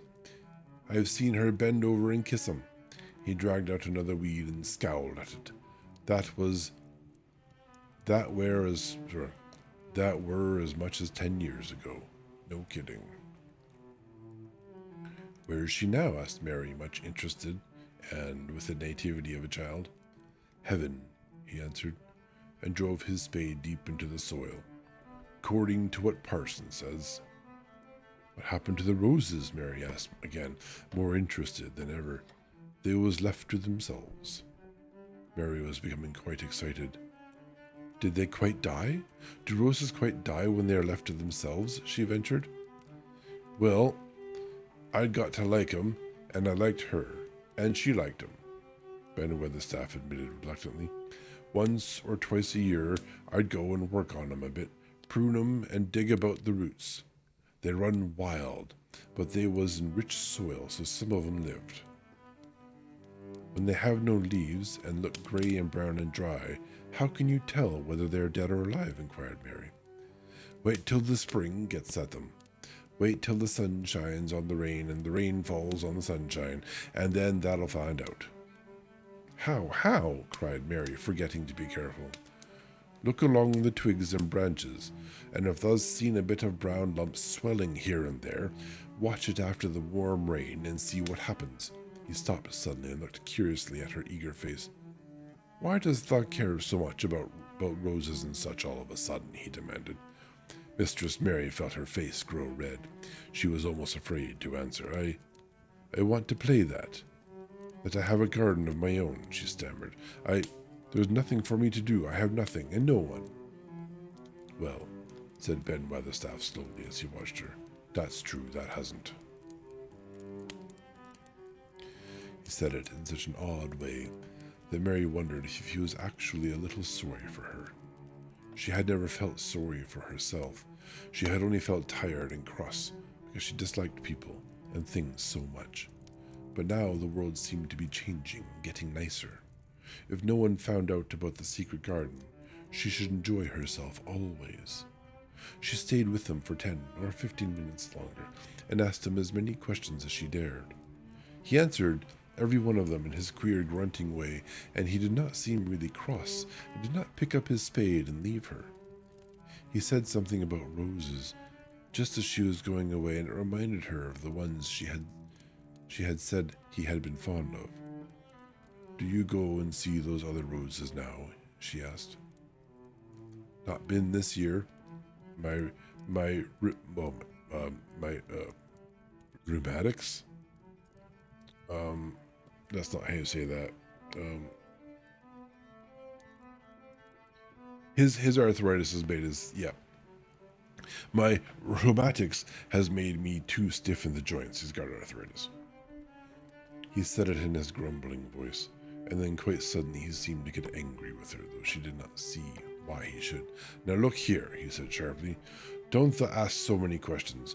Thou art the worst wench for asking questions I've ever come across. Get thee gone and play thee. I've done talking for today. Grumpy old man. And he said it so crossly that she knew there was not the least use in staying another minute. She went skipping slowly down the outside walk, thinking him over and saying to herself that, queer as it was, here was another person whom she liked in spite of his crossness. She liked old Ben Weatherstaff. Yes, she did like him. She always wanted to try to make him talk to her. Also, she began to believe that he knew everything in the world about flowers. Wait, I guess someone has to. There was a laurel-hedged walk which curved round the secret garden and ended at a gate which opened into a wood in the park. She thought she would skip round this walk and look into the wood and see if there were any rabbits hopping about. She enjoyed the skipping very much, and when she reached the little gate, she hiccuped. No, she didn't hiccup. She opened it and went through because she heard a low, peculiar whistling sound and wanted to find out what it was. It was a very strange thing indeed. She quite caught her breath as she stopped to look at it. A boy was sitting under a tree with his back against it, playing on a rough wooden pipe. He was a funny-looking boy, about 12. He looked very clean, and his nose turned up, and his cheeks were as red as poppies, and had never Mistress Mary seen such a round and such blue eyes in any boy's face. And on the trunk of the tree he leaned against, a brown squirrel was clinging and watching him. And from behind the bush nearby, a cock pheasant was delicately stretching its neck to peep out, and quite near him were two rabbits sitting up and sniffing with tremulous noses. And actually, it appeared as if they were all drawing near to watch him and listen to the strange, low little call his pipe seemed to make. Oh, maybe his real name is Peter. When he saw Mary, he held up his hand and spoke to her in a voice almost as low as and rather like his piping. Don't thou move, he said. It'd fright them. It'd fright him. Mary remained motionless.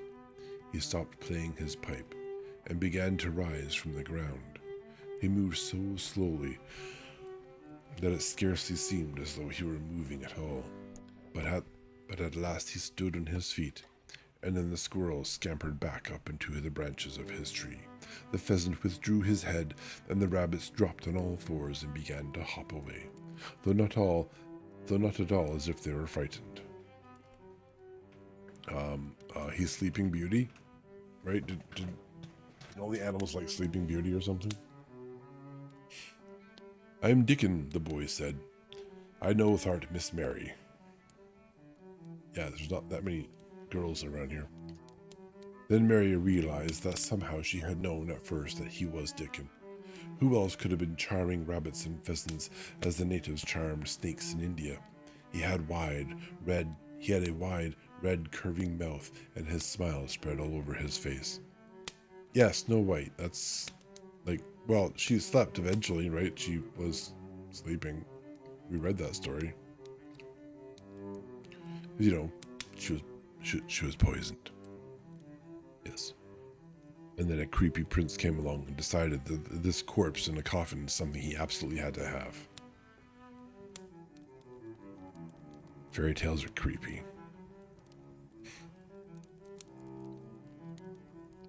Got up slow, he explained, because if thou makes a quick move, it startles them. A body as to move gentle and speak low when wild things is about. He did not speak to her as if they had never seen each other before, but as if he knew her quite well. Mary knew nothing about boys, and she spoke to him a little stiffly because she felt rather shy.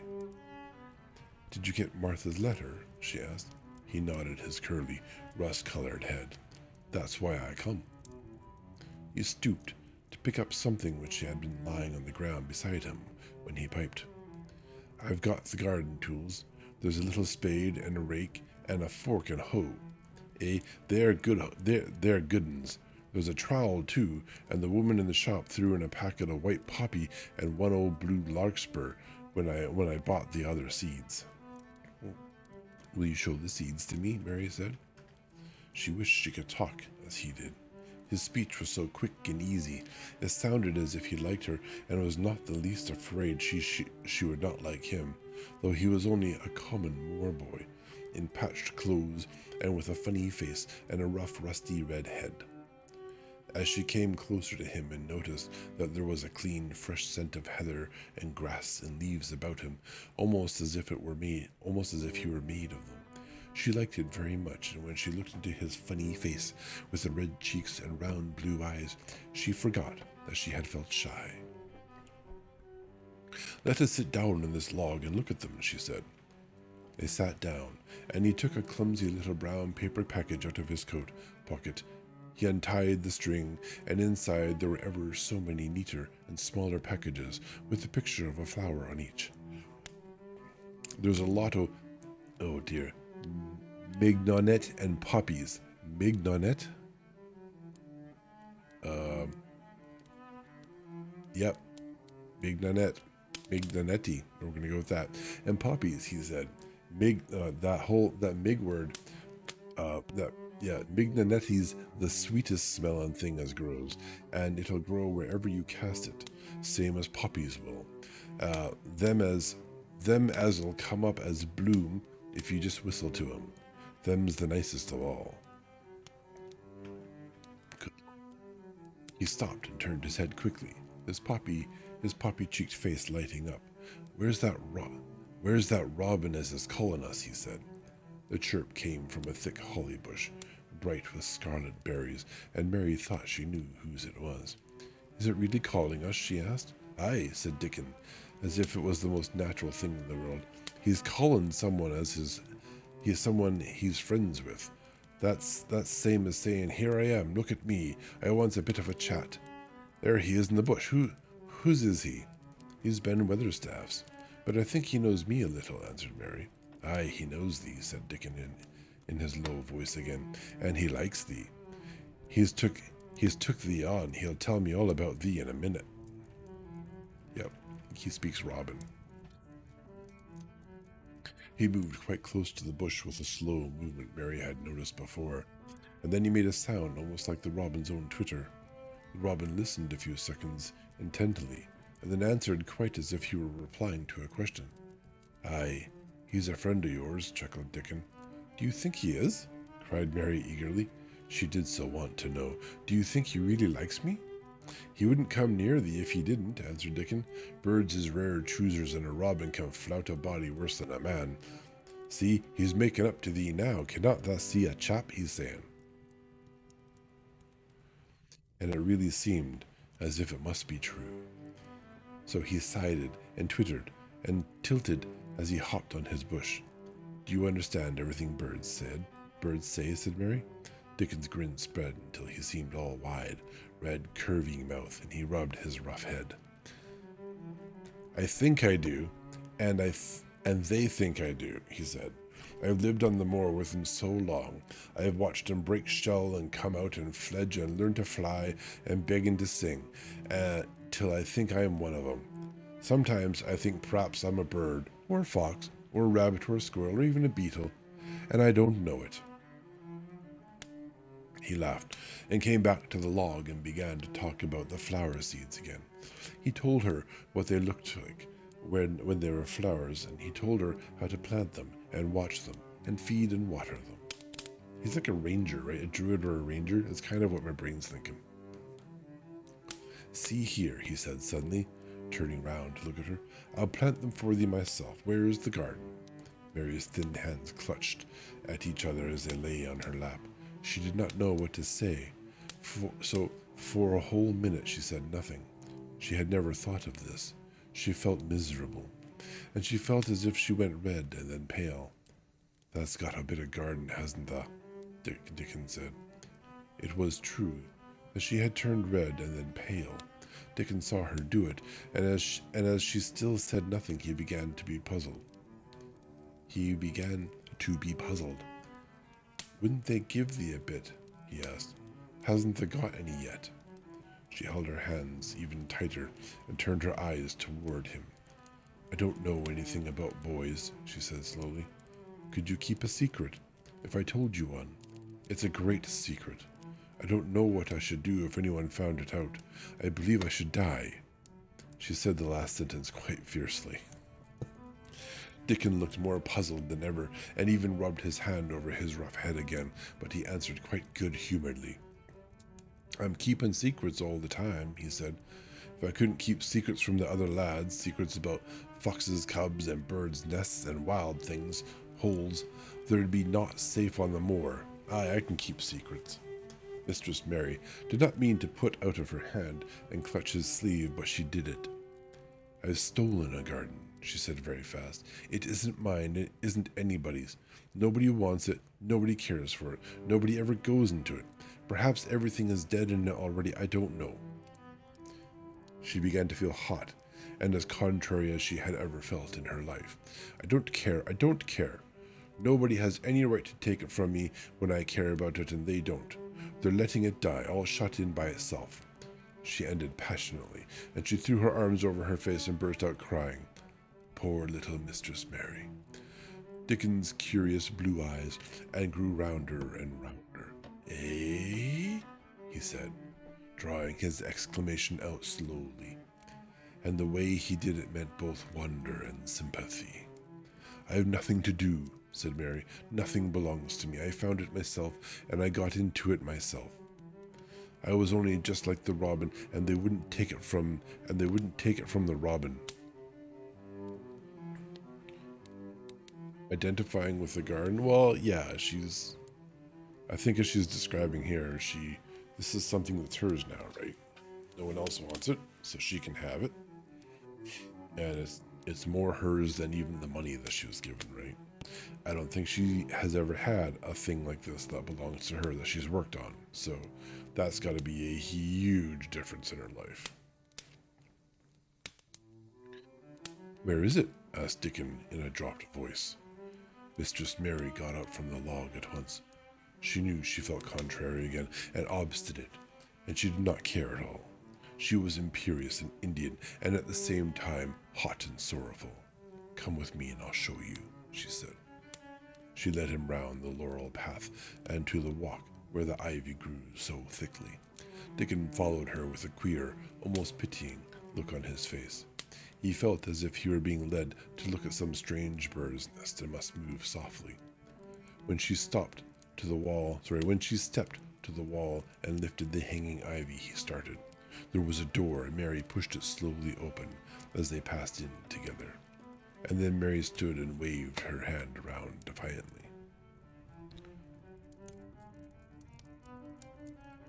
It's this, she said. It's a secret garden, and I'm the only one in the world who wants it to be alive. Dickon looked round and round about it, and round again. Eh, he almost whispered. It is a queer, pretty place. It's like as if a body was in a dream.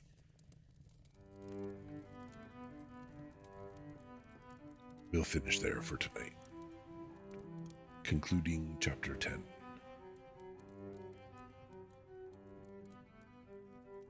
I'm going to estimate there's 2.5 to 3 more reading streams worth of material in this book, Valana. It ain't a short story. Which is good. Which is nice. It's nice. It's kind of, it's got a couple of nice sort of elements in it that I guess you could call them children's stories, but are also just about character development, right? There are a lot of shows that could take character development lessons out of this story and apply it to their own. I mean, we've seen a lot of anime that just would fail grossly at that measure. But I like the pacing so far. There's not too much detail, but there's enough to build a world in your mind. Definitely, we have read some stories where they've gone overboard with the descriptions of the people and the environments. We didn't find the garden too quickly, and we're not still looking for it. And the fact of its existence is not like the biggest element. It's kind of what happens in and around it, it seems like. So I'm not disliking it. It's not the first book I would pick up to read out of interest, I guess. But it's not a bad book. It's a good book. Yeah, I like it. I get it, but I'm also tired. So we're gonna stop here. I'm gonna assume there's like literally no one to read.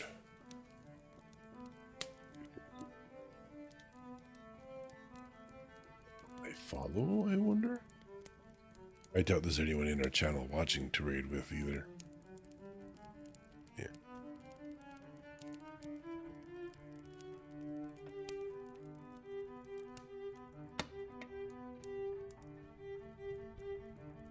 Yeah.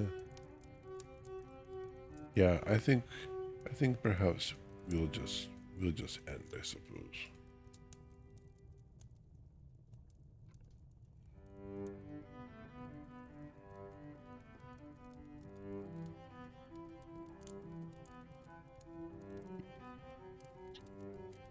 Excellent. Before we depart, everyone who's watching this at a later date, or perhaps if someone is hiding in the shelving still, before you leave, please do remember to return your reading materials to the shelves, and remember to be kind to one another.